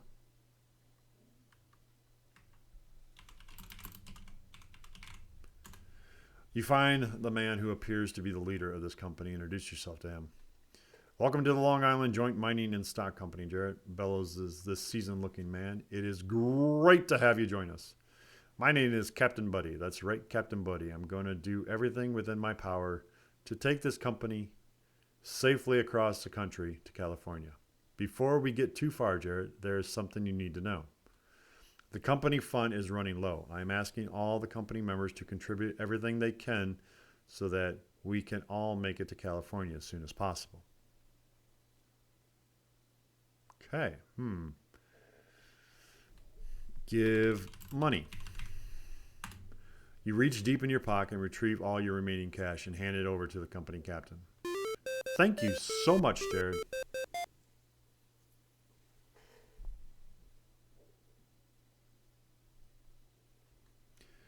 You're a bright-looking young man, Jerrod, and I have an assignment for you. When the plains are turning green from the growing grass and the mud is beginning to dry, we need to make haste to the riches of California. But in order to do that, we are going to need to find animals to pull these heavy wagons. I am charging you with the responsibility of obtaining these animals. The company fund will pick up the tab. Head south into Independence to find the teams and report back to me when you have accomplished your mission. Okay, well, We got to go get some animals.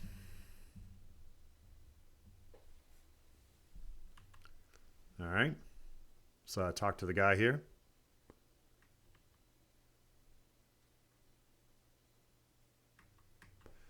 Buy animals.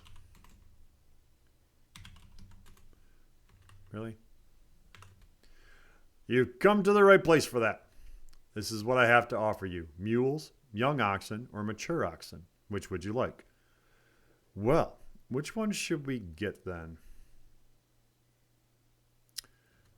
We want the mature oxen. The man says these mature oxen are weather tested and true. I am sure you will not be disappointed. I will deliver them to your company camp before nightfall. There we go.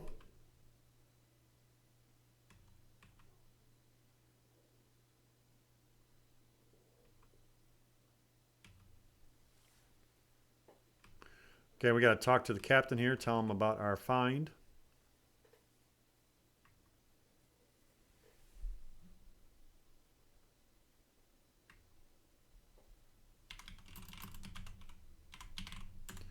You report back to the captain that you have secured a team of animals and they will be delivered to camp later today.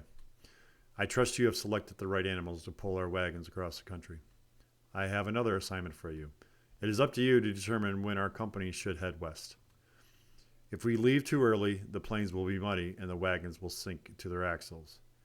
And the animals will not have enough grass to eat. But if we wait until the plains are fully green, it may be too late. Then we will face the gut-wrenching thought of encountering an early winter in the Sierra Nevada mountains.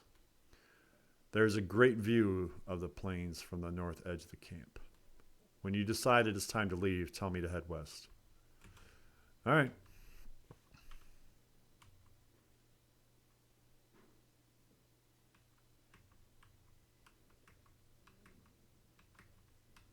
Can we just look over here?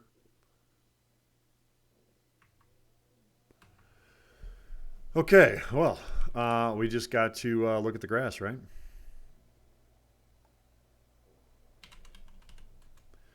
The plains are still brown and muddy from the cold, wet winter. There's very little grass. With the passing of time, the mud dries and the plains become greener.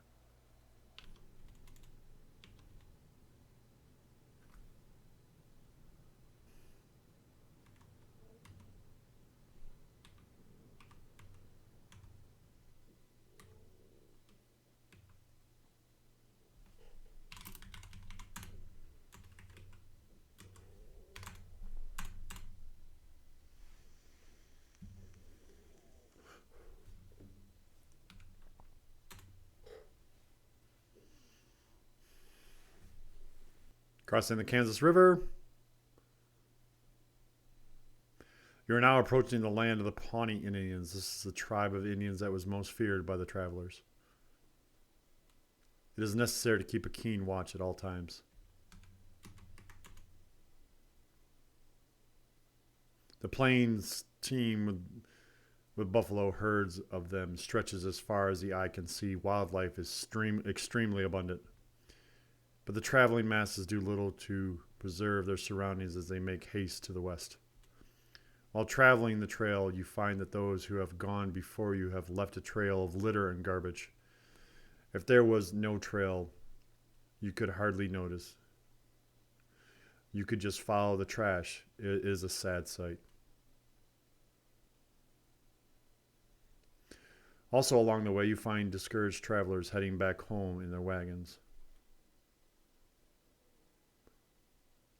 The first major milestone is Fort Kearney. It was recently built by the U.S. Army to attempt to keep peace between the Pawnee and the Sioux Indians.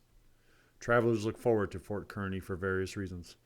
Some just want a place to mail letters. Others are interested in how many others have passed before them. Leaders want information on condition of the trail ahead.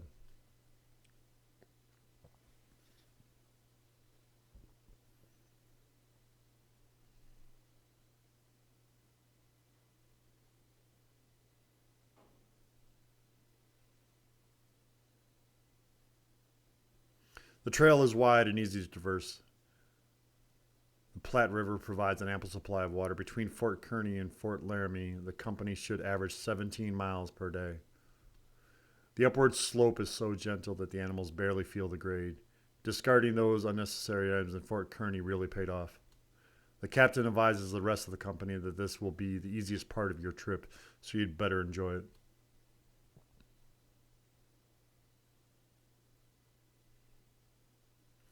Due to the lack of wood to burn for fires, the common fuel substitute is buffalo chips.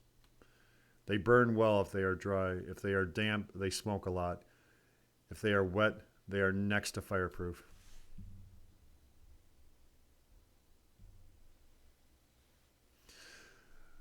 One of the main obstacles between you and Fort Laramie is the crossing of the South Platte River. Which makes this crossing so difficult is that the river bed is like quicksand. The trail ahead will take the company by the most prominent landmarks of the trek and also of the West. Ash Hollow,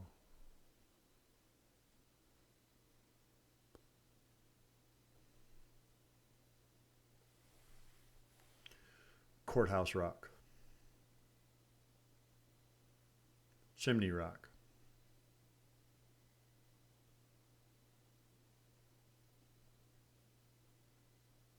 all along the way, the wagons have been getting lighter, but climbing the gentle slopes of the North Platte, your captain finds it necessary to lighten the load even more. The captain also takes note of the need to increase the care given to the animals' teams. There's so much tough terrain ahead.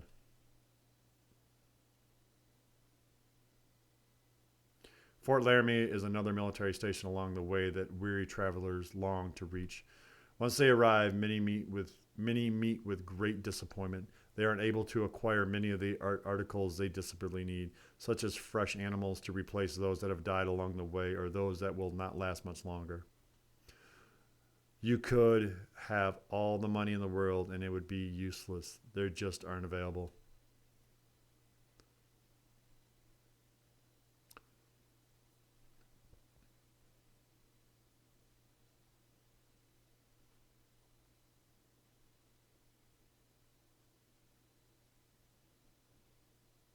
Leaving Fort Laramie, the scenery changes abruptly.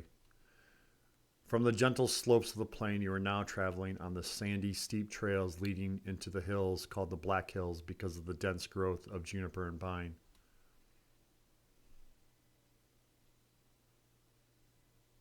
It is now obvious that many wagons on the trail are still extremely overloaded, and they have been abandoning all unnecessary items in mass quantities. Abandoned articles consisting of bacon, sugar, camp equipment, cooking utensils, clothes, household furniture, stoves, gridirons, carpenter's tools, blacksmith's anvils, crowbars, drills, augers, gold washers, chisels, axes, trunks, spades, plows, large grindstones, baking ovens, kegs, and barrels are everywhere. One company, once in the Black Hills, finally discarded an entire sawmill they planned to operate in California. Anything of any value that was discarded was usually ruined in some way so that successful travelers would not be able to use the item. As for your company, the captain orders that every item that isn't essential to the trip must be discarded no matter how small. Fortunately for you, the solid gold coin you brought from Brooklyn was in your pocket, so you still have that.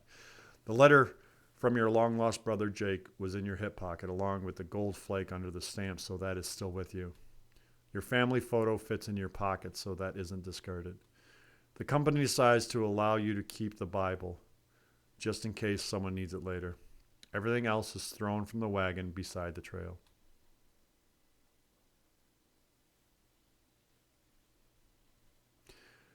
The only way to cross the north is by ferry. The line of wagons waiting to cross the river sometimes reaches 20 miles in length. Impatient companies cut down trees and make their own rafts for their wagons. The scenery changes once again. The landscape is barren and dotted with sagebrush.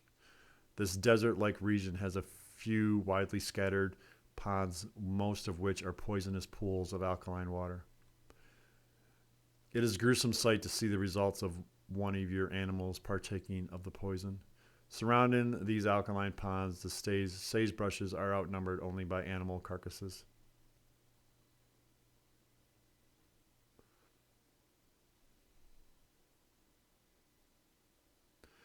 It is a welcome relief to pass from the alkaline territory to the region of the Sweetwater River, where the water is just that, sweet.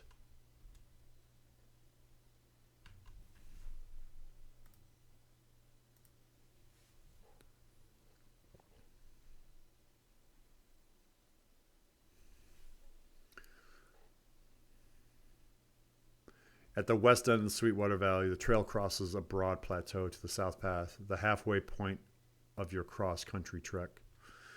A short break from the seamlessly never-ending toil of crossing the country is taken at the South Pass to celebrate reaching the halfway point of your journey, which coincides with the Continental Divide. You are now on the Pacific side of the Rockies.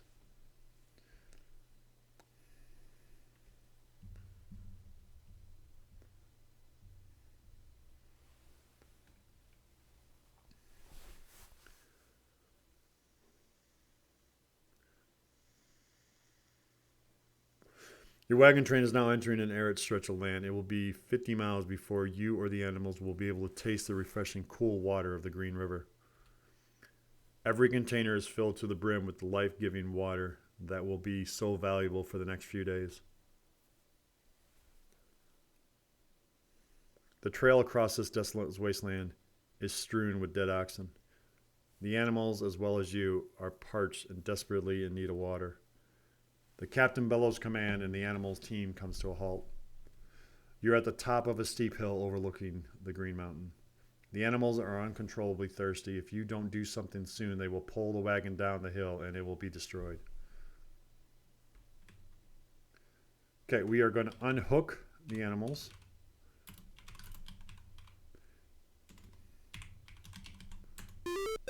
It is a brilliant idea. As thirsty as those animals are, they would have pulled the wagon along with everyone inside over the edge of this steep hill.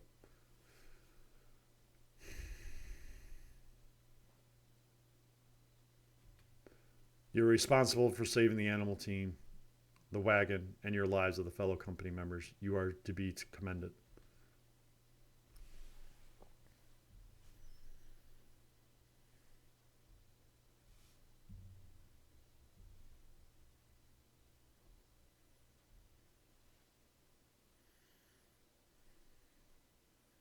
Animals go down. They get nice drinks here.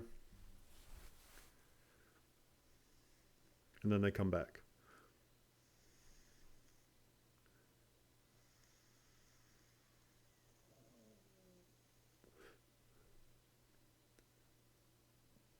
Okay, when the animals return, refreshed and ready to go, you assist in hitching the wagon.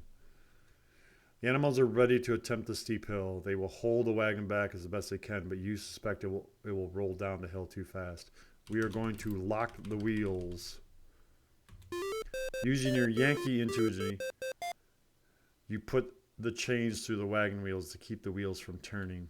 The wagon starts moving, so you courageously get on. Things are looking good.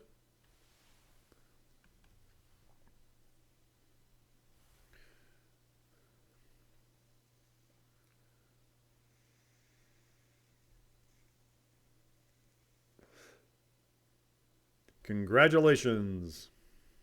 All right, we made it.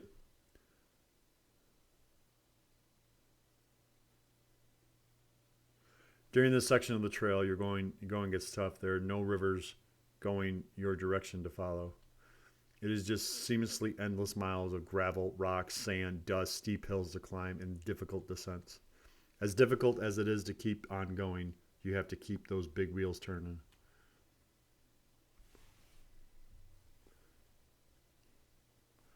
The trail gets slightly easier for a few miles as you follow the Bear River. This is a welcome relief.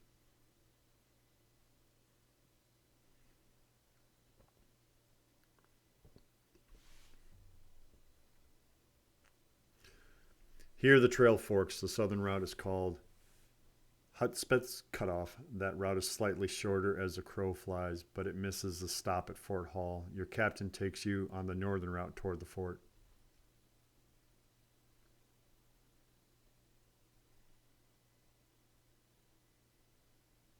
Fort Hall.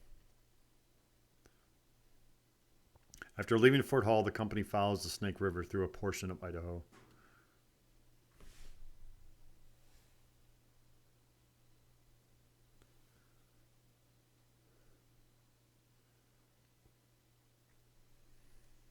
common landmark is steeple rocks, two pointed columns of rock prominently standing 2 to 300 feet in height.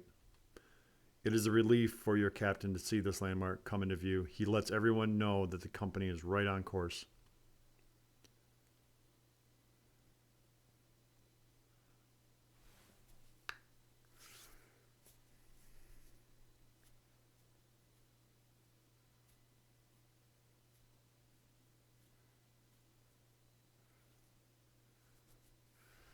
From Steeple Rocks, your team continues westward.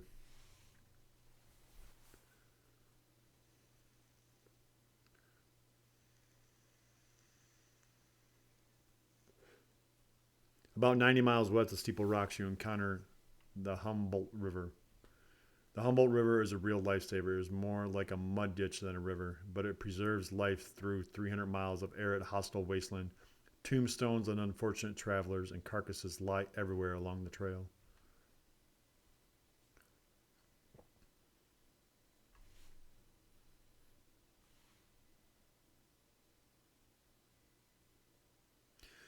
Although the Humboldt River supplied water to people and animals passing by, there are now other factors to the challenge to the company.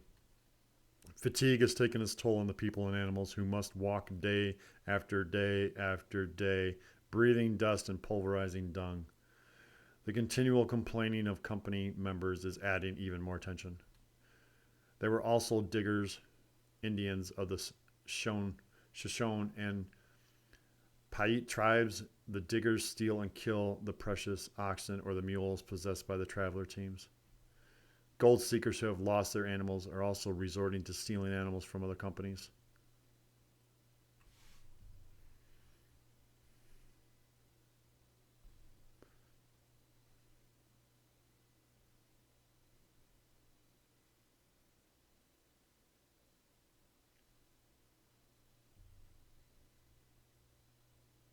Here the trail forks again, requiring another decision on the part of your captain. The choices are Lassen Cutoff or the Truckee route. Captain Buddy decides to take the Truckee route.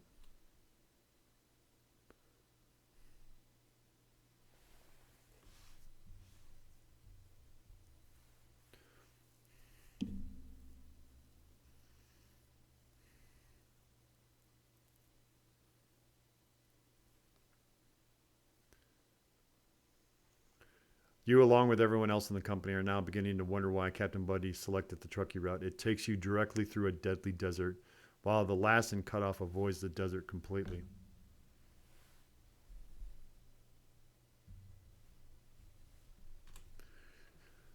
It is too late to go back. You'll just have to make the best of it and hope you survive.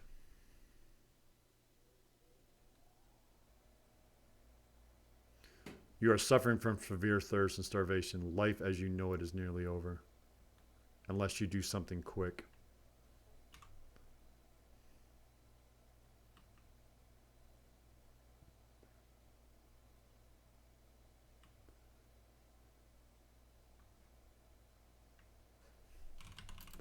Open barrel. You see some water in the bottom of the water barrel.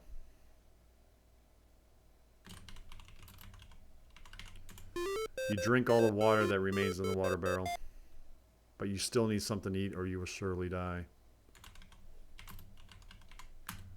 The meat looks repulsive, but you are so hungry you eat every bite. Now you must try to catch up with your company wagon.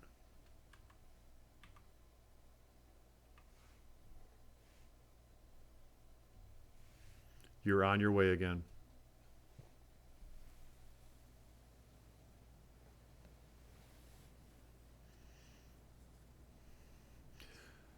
It wasn't far from here that the Donner Party caught an early winter storm. Just the thought of it sends chills up and down your spine.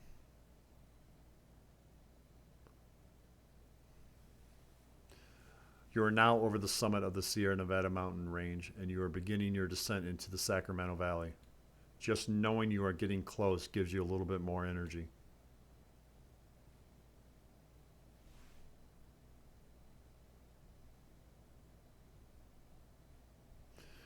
Once you reach the Sacramento Valley, you get word from travelers who took the Lassen Cutoff that the terrain was formidable. Perhaps Captain Buddy did make a wise decision. You've also learned that the U.S. Army, in an attempt to prevent another catastrophe which would dwarf that of the Donner Party, has sent rescue teams to help those men, women, and the children still on the trails in the Sierras.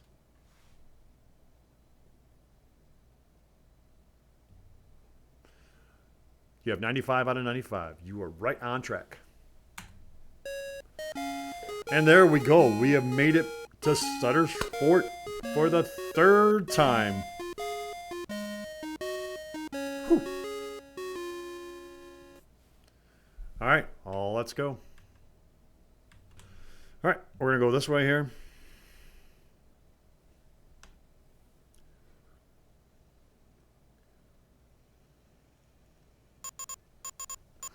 All right, there's a nice blacksmith here that we can talk to.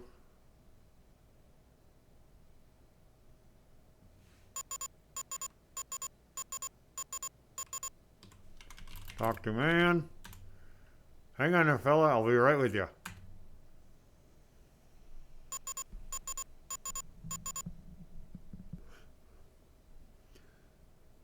Can't you see, man, that I'm busy as a one-arm paper hanger with an itch? Really? If you excuse me, I best be getting back to my work. Hold on there, son. You ain't from around these parts, say. New York, would you be? Yes. Or yay. You wouldn't be from Brooklyn, would you? Yay. Your last name ain't by chance, darn it,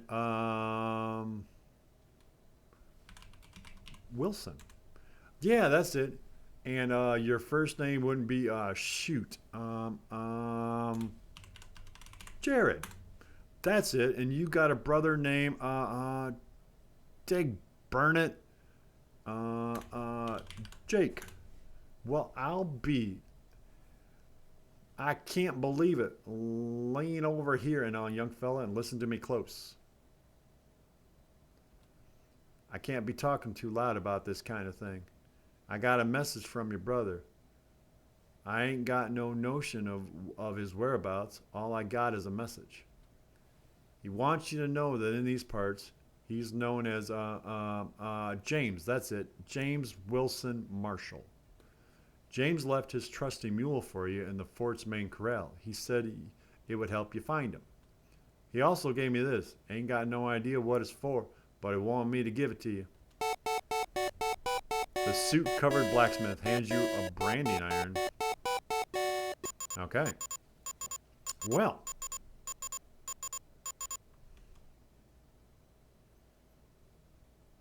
Don't know what we're going to do with the branding iron.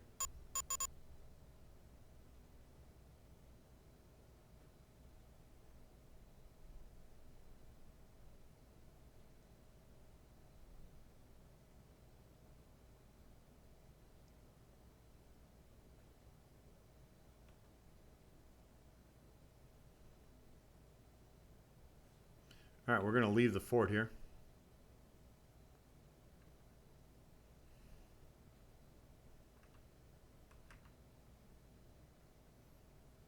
Okay, and we're going to go west.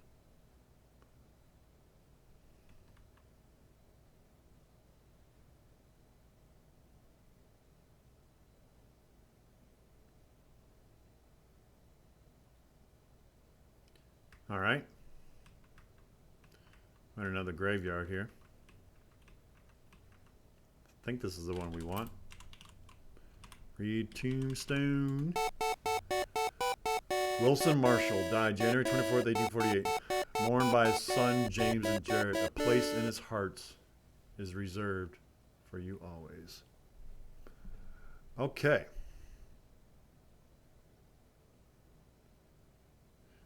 We are going to use the letter. You must be a genius. You take the letter from your long-lost brother out of your pocket and hold it up to the tombstone.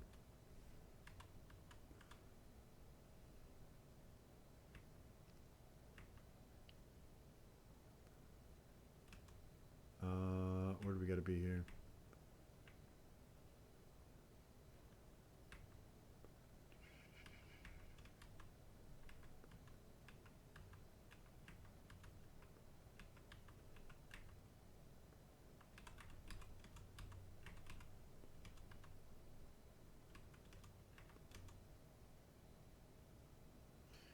need a... Where's the dates at right here?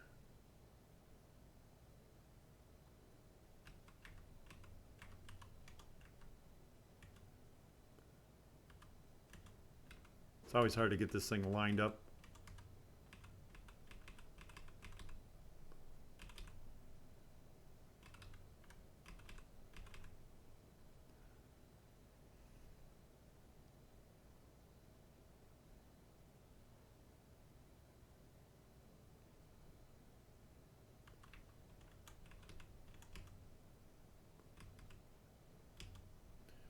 Where are the... let's try this here. Nope, that doesn't work. Let's try this. Hold it right there.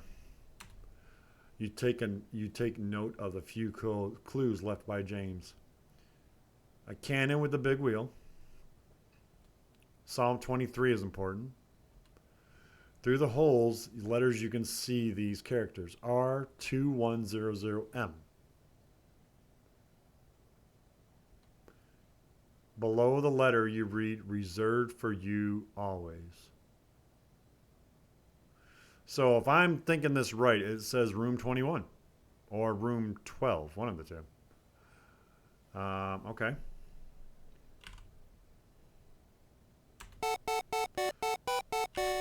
All right, read Bible. Read Psalm 23.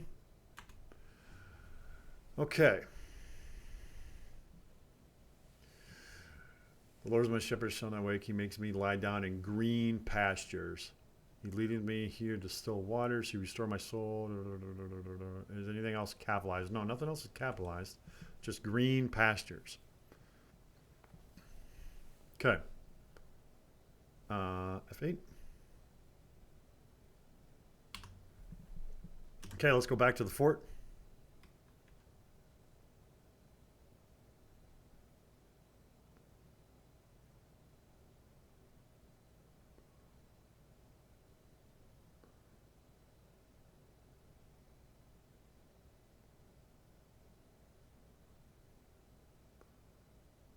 Okay.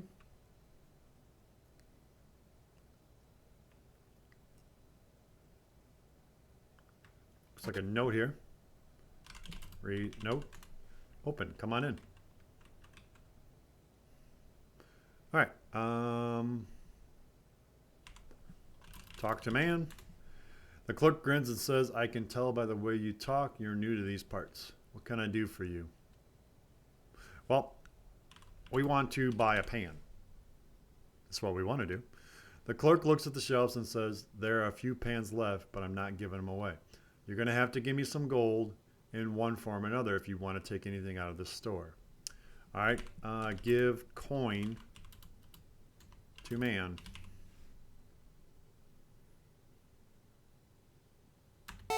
Clerk says, okay, I'll take that gold coin and here's your gold pan. I wish you the best of luck.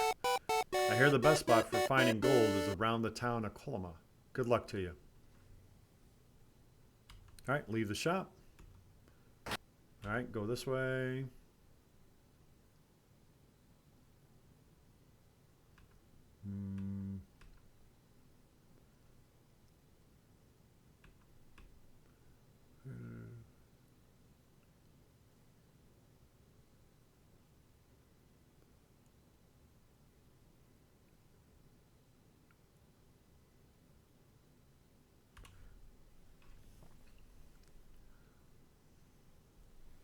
Okay, we gotta get out of here.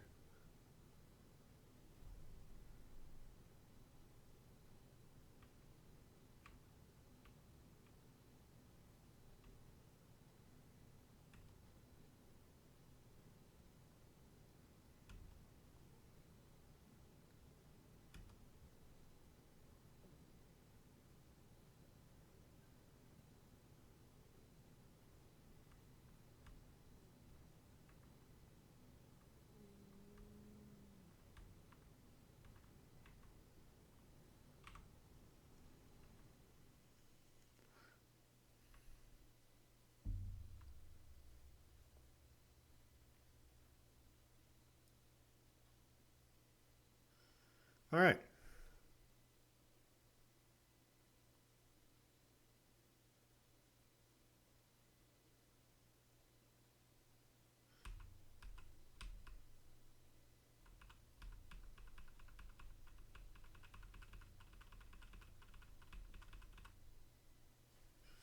So we pan the river here.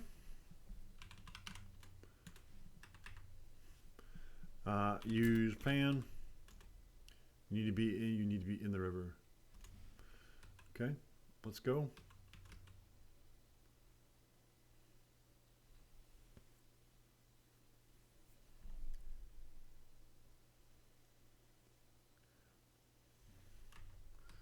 All right. Gotta find a good spot to pan here, right?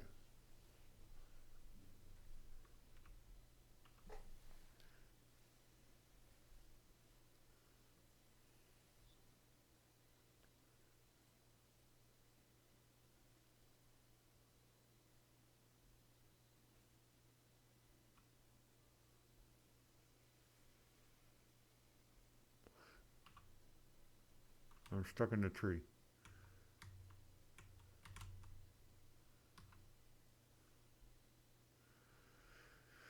Okay, we want to get about, 10, 11, 12 miles, something like that, away from the fort. That is the best spot to find the gold. And if you look at the score, it seems like we still have a long way to go here.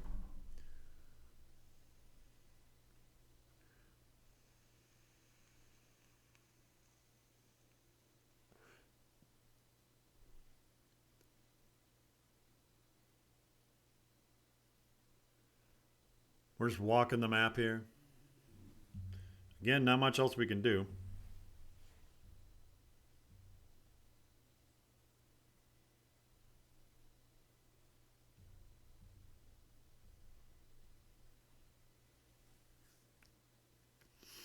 We're 6 miles. All this gold, all this area right here has already been completely cleaned out.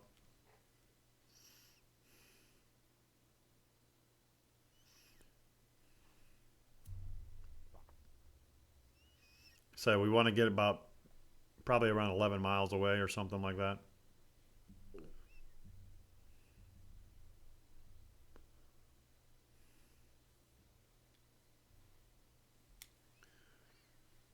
We're not too far away.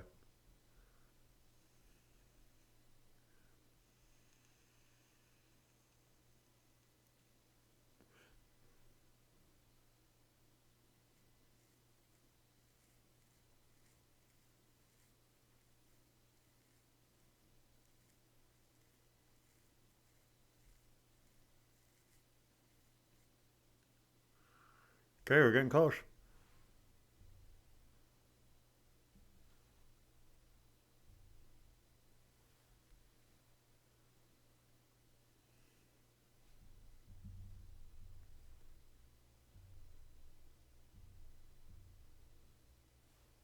Okay, we're 11 miles. All right. Pan, river, use pan. Oh, baby, oh, baby. There we go.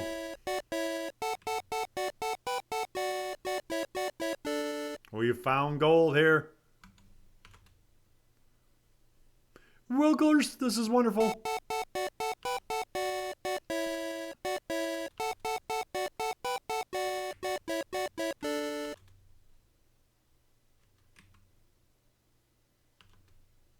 Gotta keep on panning the gold here.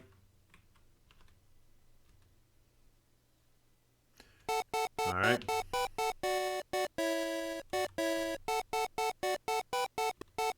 It's all random through here.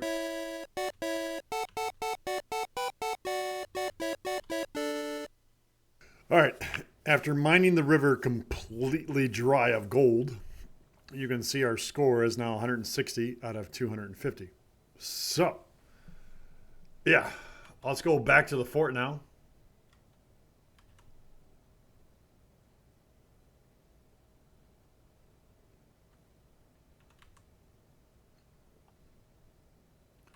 And we'll talk to that guy who gave us the pan, and we'll get some other stuff from him.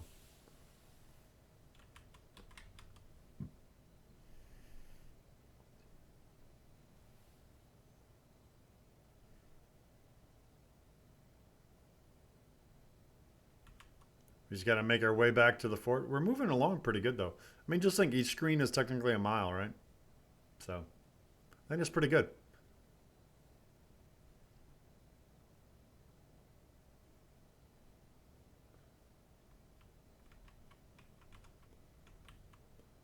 All right, go back to the graveyard. All right. Us out, and then us out. All right. All right, we are now going to buy some other things here. We are going to buy the lantern. They're saying I'm not in the business for health, and lanterns are getting scarce. You're going to have to give me some gold. All right, pay man. Give man gold. There we go. We now have a lantern. All right, we are going to buy the shovel. Give gold. Okay.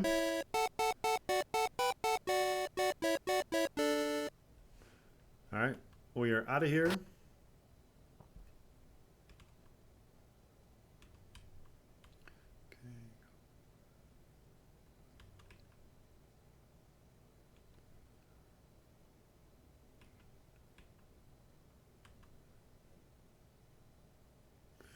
You got to find a man about a horse.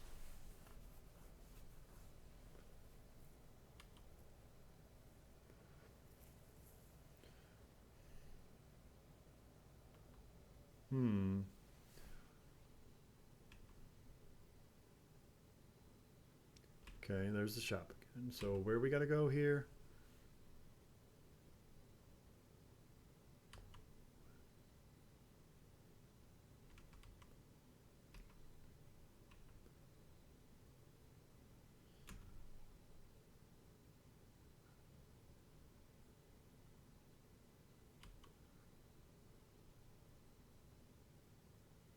There we go. Okay, talk to man. I'm the man that watches over these fine mules, says the man. If you're looking for a mule, this is the only place in Fort to buy one. All right, well, we're going to buy a mule. If you're looking for, oh yeah, we know. It's going to cost you a bit of gold to get your hands on these beauties, says the man. All right, give gold. All right, I'll just take a little of that gold you got there and give you a mule. Out of my way. Come on, get out of here, you lazy good-for-nothing mule. All right, so we have a mule now. Take mule. Grab hold of the neck and there we go. All right, come on, mule. You're going to follow me here so I can brand you.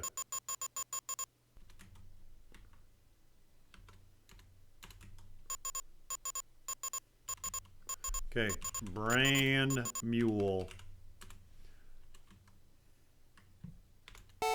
Take the red iron and place it firmly on the mule's left rear haunch.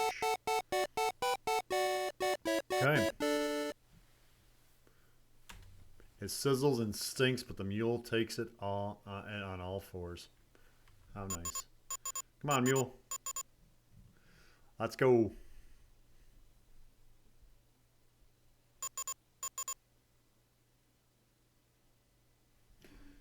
The branding iron is cooled off. That's fine. All right.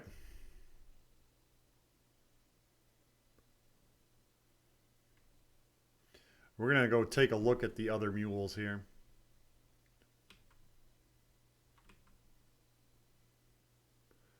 All right, the mule man says, hold it right there, stranger. I need to get a description of that there mule you're bringing in here. Okay, it's a brown mule with a little scrawny with, I ain't never seen a brand like that. It looks like a magnet holding a key.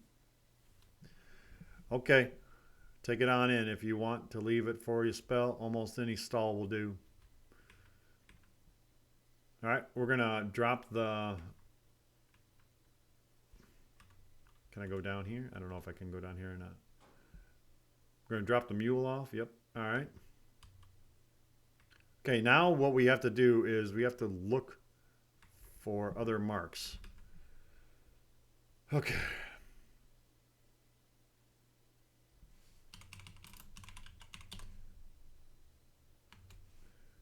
Slow, lazy, and awkward mule serves a special purpose. This trusty, high-spirited, and stubborn mule bears a special brand. Okay, that's the one we want right there.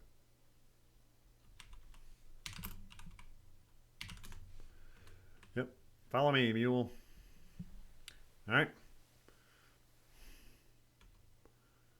Hopefully none of the other mules try to block us here.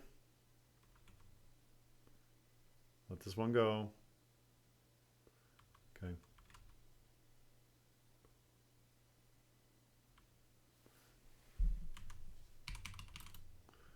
What brand?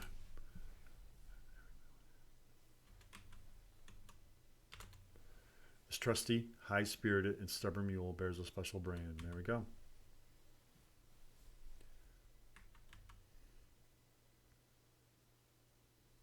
The mule man stands up and says, "Let me take a look at that mule you got there.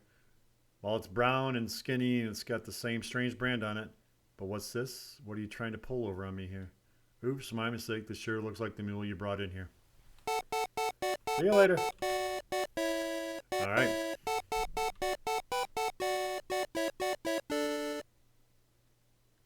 Okay, so we now have a new mule. A much better one anyways. All right. Let's get out of here.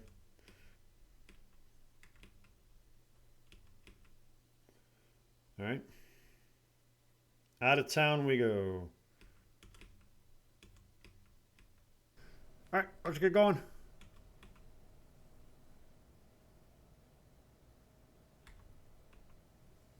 Got a long walk to go here.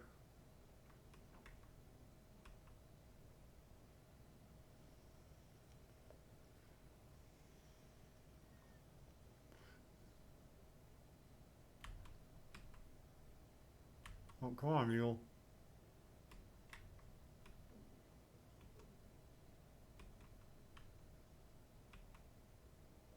There we go. All right.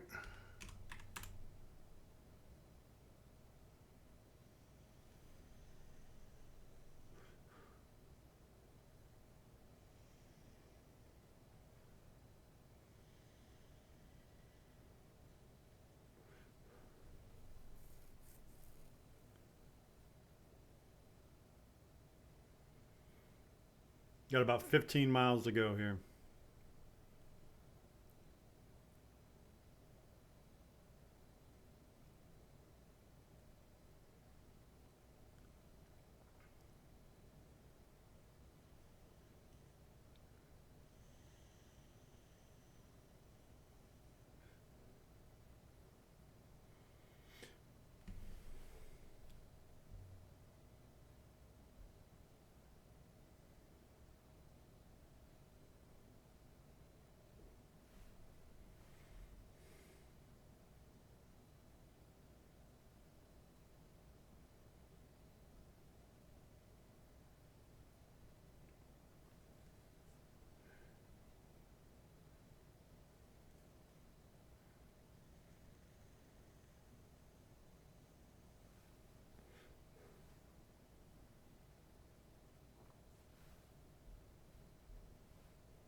At the town.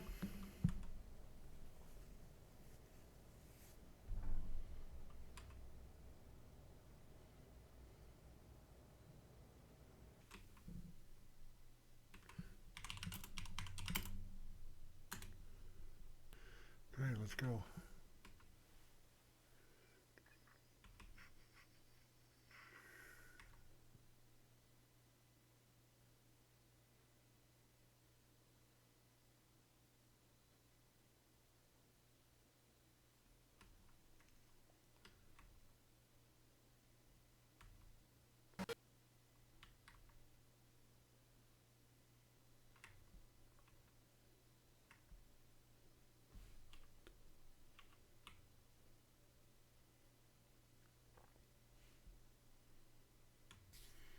We're going to do this, though.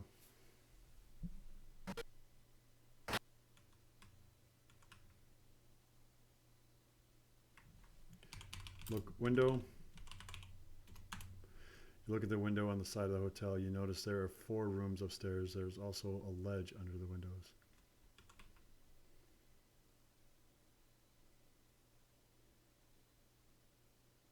Okay, climb a ledge.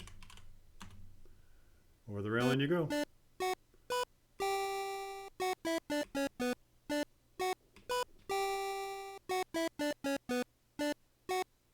Ooh, we made it.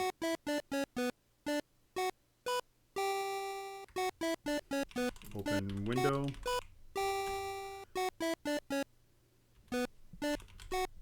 Break window. There's a much better way to get inside, but you go ahead and break the window. Open window.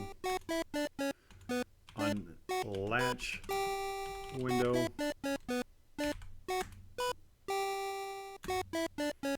Open window. Climb in. Enter room. You crawl through the window.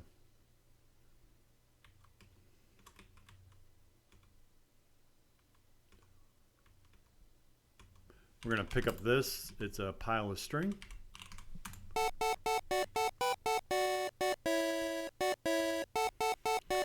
Take note. Take magnet. Read note. If you're looking for gold, then find me. Make sure no one follows you. Alright, well, the brother knows that we're here. Open cage. Open it. Okay. And there's going to be a bird that flies in here. Oh, there's a bird. Look, bird. The bird has a small capsule attached to its leg. Open capsule. Open it. Search. Capsule. Very small script you see. This engraved on the capsule. For a clue to my exact location, insert family photo here. Okay. Put photo in capsule. Carefully roll up the family photo and put in the capsule. Close capsule. Alright.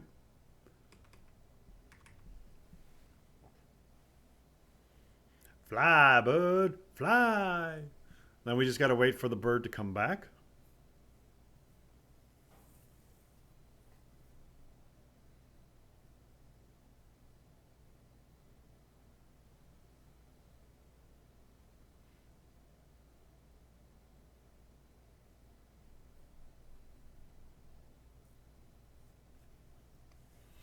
Any day now.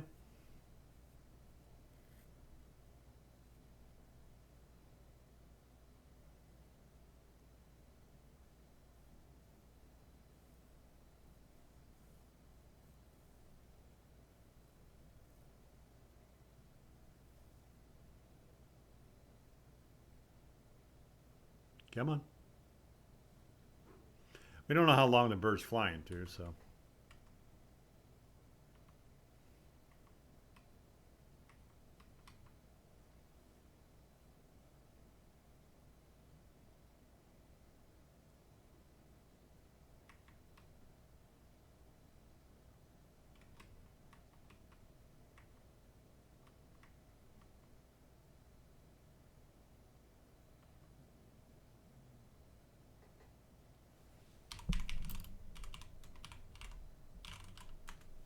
It's a brick fireplace with a decorative cannon on the mantle.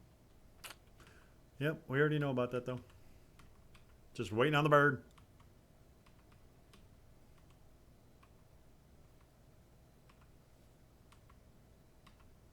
So much editing.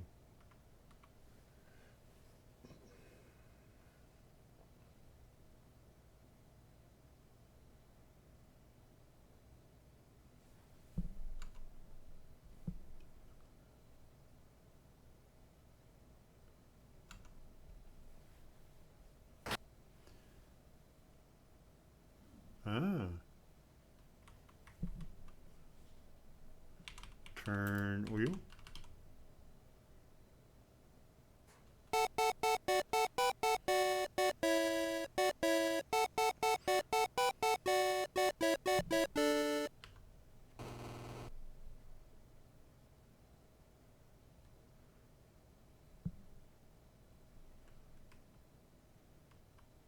Come on, bird.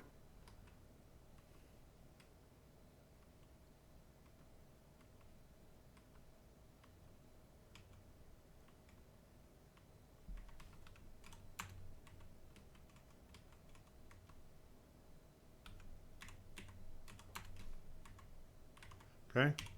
Look, bird. Okay. Open castle.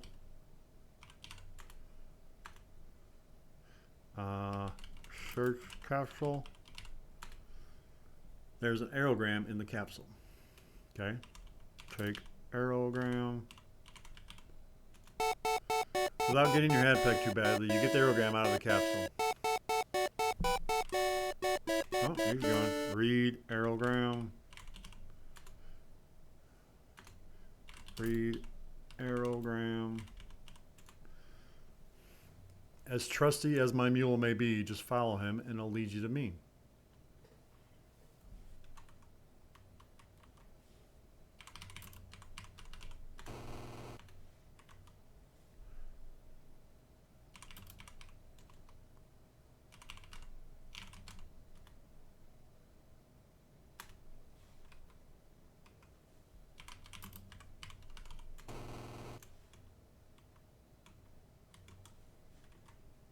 There you go. Couldn't figure out how to get in the room to begin with, but that's right. Okay, take mule.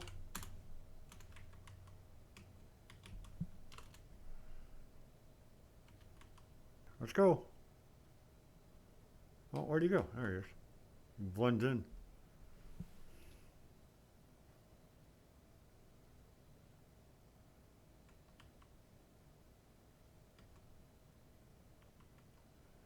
So heavily wooded here. Alright, that should be good enough. Follow mule.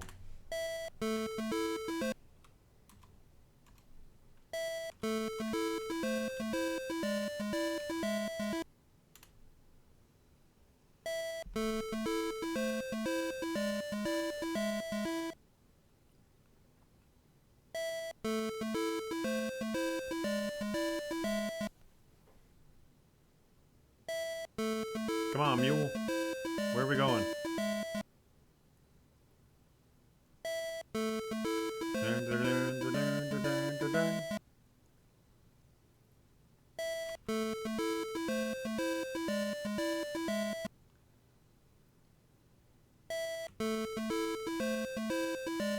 Okay, that mule's getting faster here.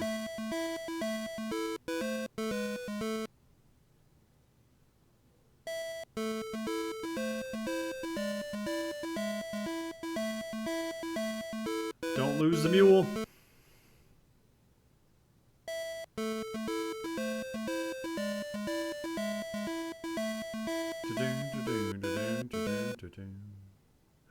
Right on his tail still.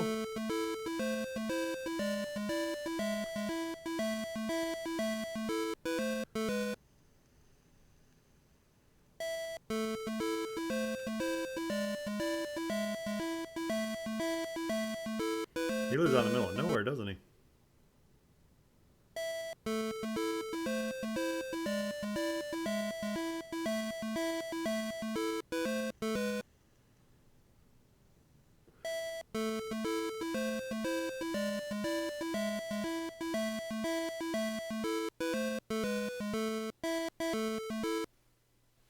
we got a cabin. All right. What do we got here? This is the inside of your brother's cabin. It's tidy but dusty. He must not spend much time here. There's a table on the floor in the corner. Look, table. The only thing of interest in the table is a book of matches. All right, take matches. You get the matches.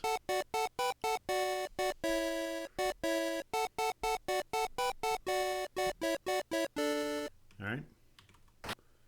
You know, it's been a while. We should probably go into the bathroom here, right? We just got to find a way down.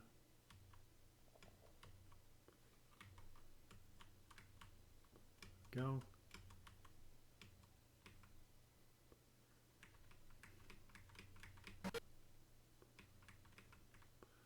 All right. Well, we're in the bathroom here. Look hole. It's difficult to see anything from here. It's dark down there. Well, we're going to enter the hole. It's a crappy job, but someone's got to do it. Do I really have to do this? Yes. Nope. Thanks a lot. Okay, light lantern. You light the lantern.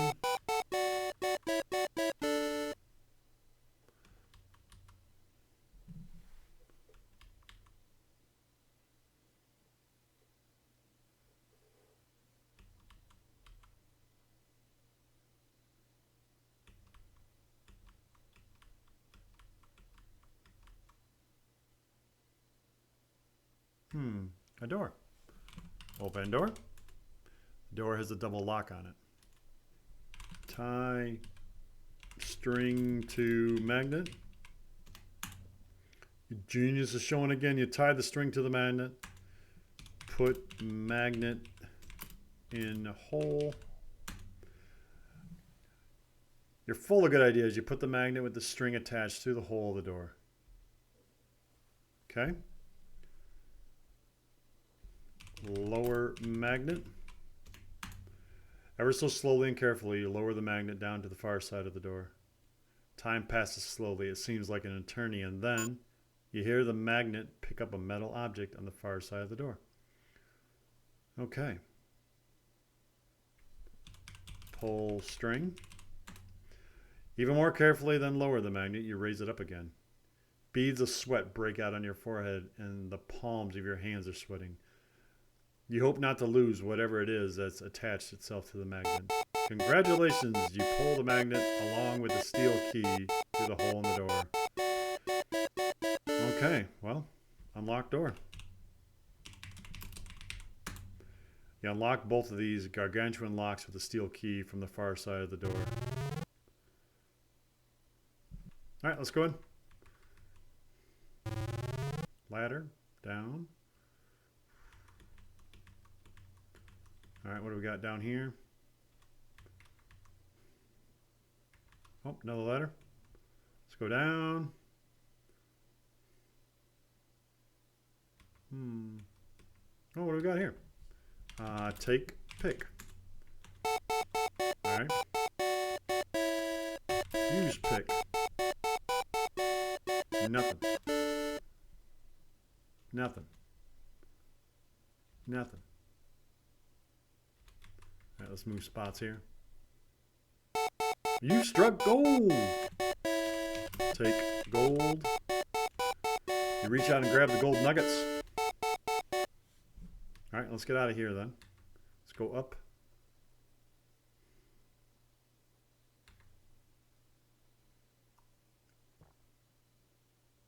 Can we get this gold here? Take gold. You reach out and grab the gold nuggets. All right, good. We got that.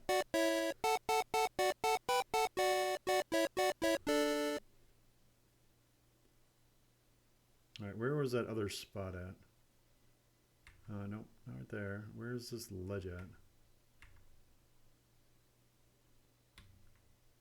Okay. Use pick.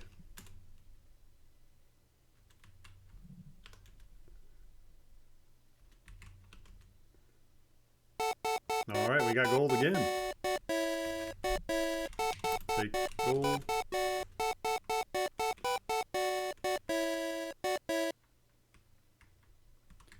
All right, let's use the pick again. Oh, look at that. We got gold again. Take gold.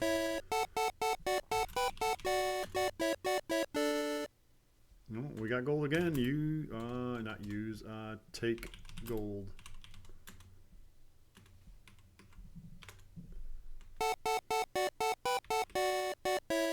Okay, let's keep on doing this. Use pick. Nothing. Nothing. Nothing.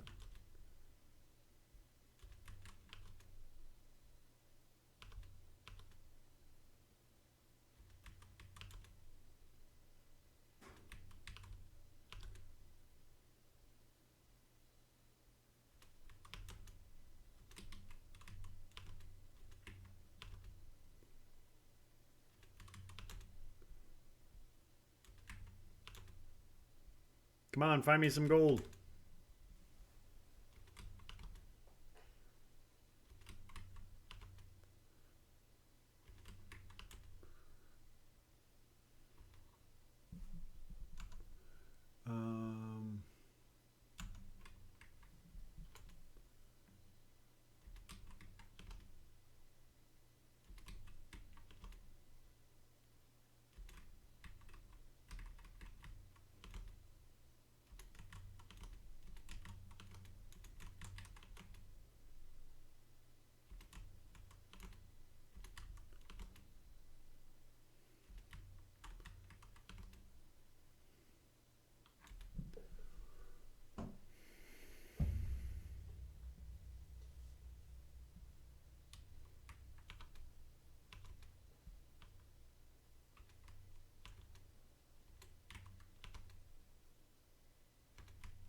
All right, I think we've cleaned out this area here.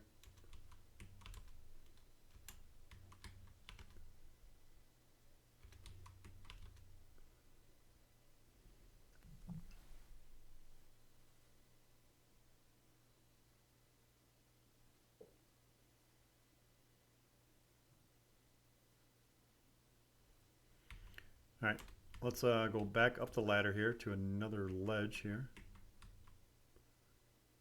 Okay.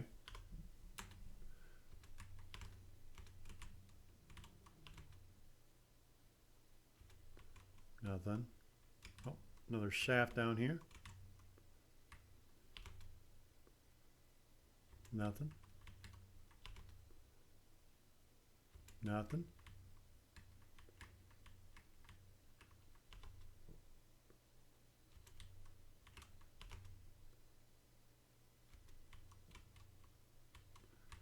Not having much luck here.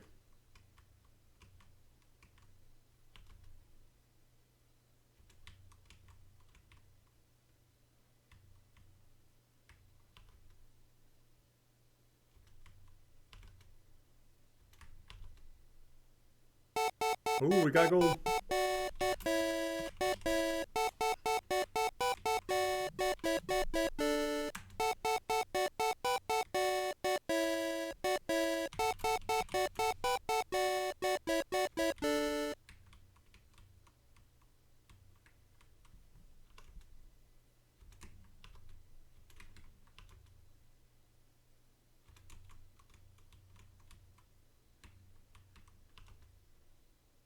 We got a ladder down here.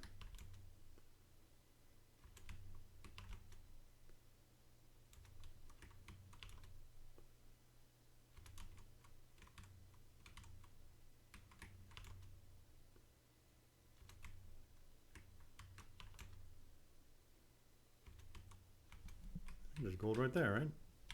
Take gold. That's easy enough.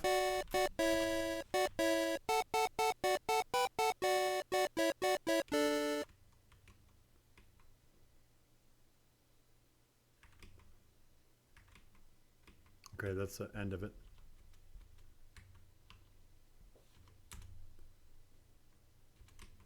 All right, let's go back and take a look at that ladder here.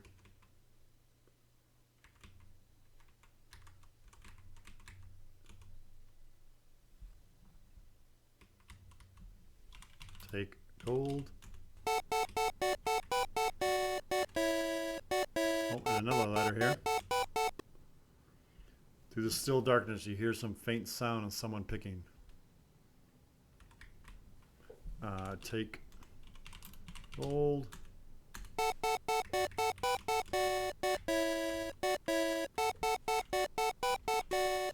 Take gold. Try without lighting the lantern sometime. Your eyes, unaccustomed to the bright lights of the lanterns, take a moment to adjust. Although you are still squinting, you see a man across the mine shaft. You have followed the trail of clues left by your brother, and they have led you right here. It must be him. You move closer to get a better look. It has been 11 years, but there's no doubt about it. That is your brother. Jake, you shout across Minecraft. You wait a moment and shout again. James, is that you? The man across the mine shaft stops picking and turns around. He looks you over from head to toe. It's me, your brother, Jerrod, you shout. Jerrod, is it really you? It's me, Jerrod Wilson. I can't believe it. It's really you. I just can't believe it.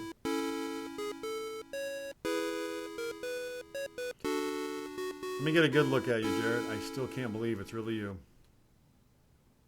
You are looking good, Jerrod. Well, I'm looking okay considering everything I've been through to get here. But I'm wondering about you, James. How are you doing and what have you been doing for the last 11 years? That's a long story.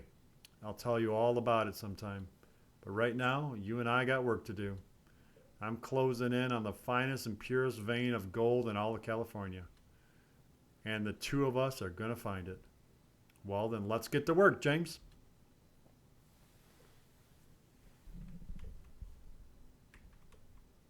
Okay, use pick.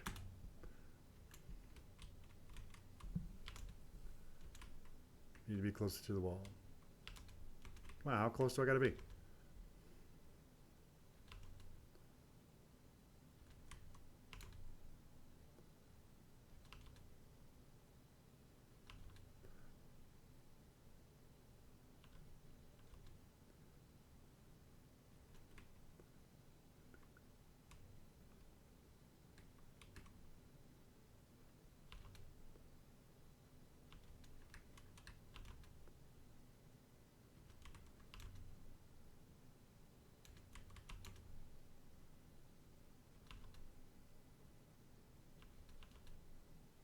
Come on, mine, brothers, mine.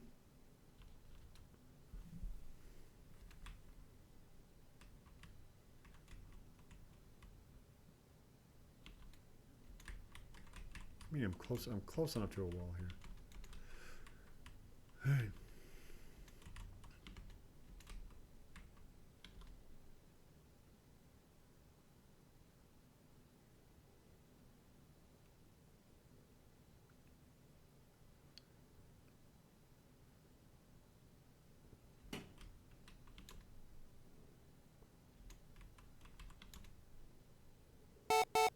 You struck gold. I say gold, young man.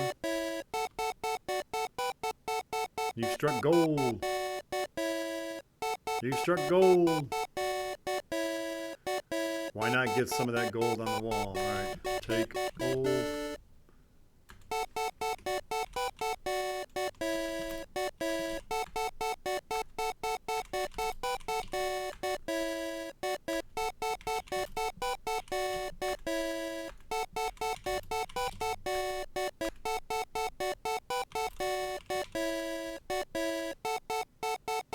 Hey, James, look at this. James says, that looks strange. I wonder what's going on here. Keep on going, Jerrod. It's getting bigger, James. Look. I see it, brother. Keep going. Oh, my. Look at this. Keep swinging that pick, Jerrod. It's almost big enough to get through. My heart is pounding, James. What do you think is behind it? I don't know, Jerrod, but my knees are getting weak. All right. Climb hole. With great anticipation, you crawl through the hole into the underground cavern.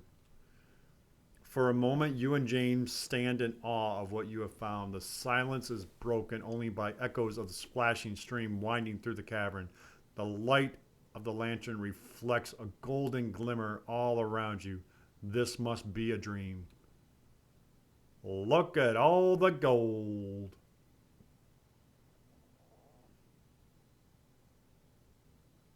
We have found the mother lode.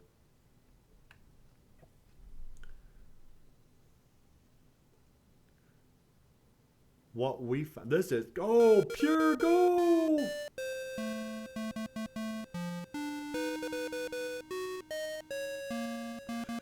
Your courage, commitment, and perseverance have made your dream come true, and definitely beyond your highest hopes or aspirations.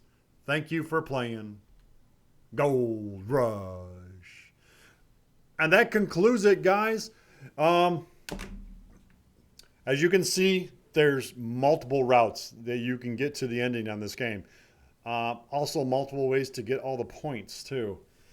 So, it all depends on which route you're going, how many things you do. I mean, at the hotel, there's a way to get in through the door, like how we exited instead of breaking the window.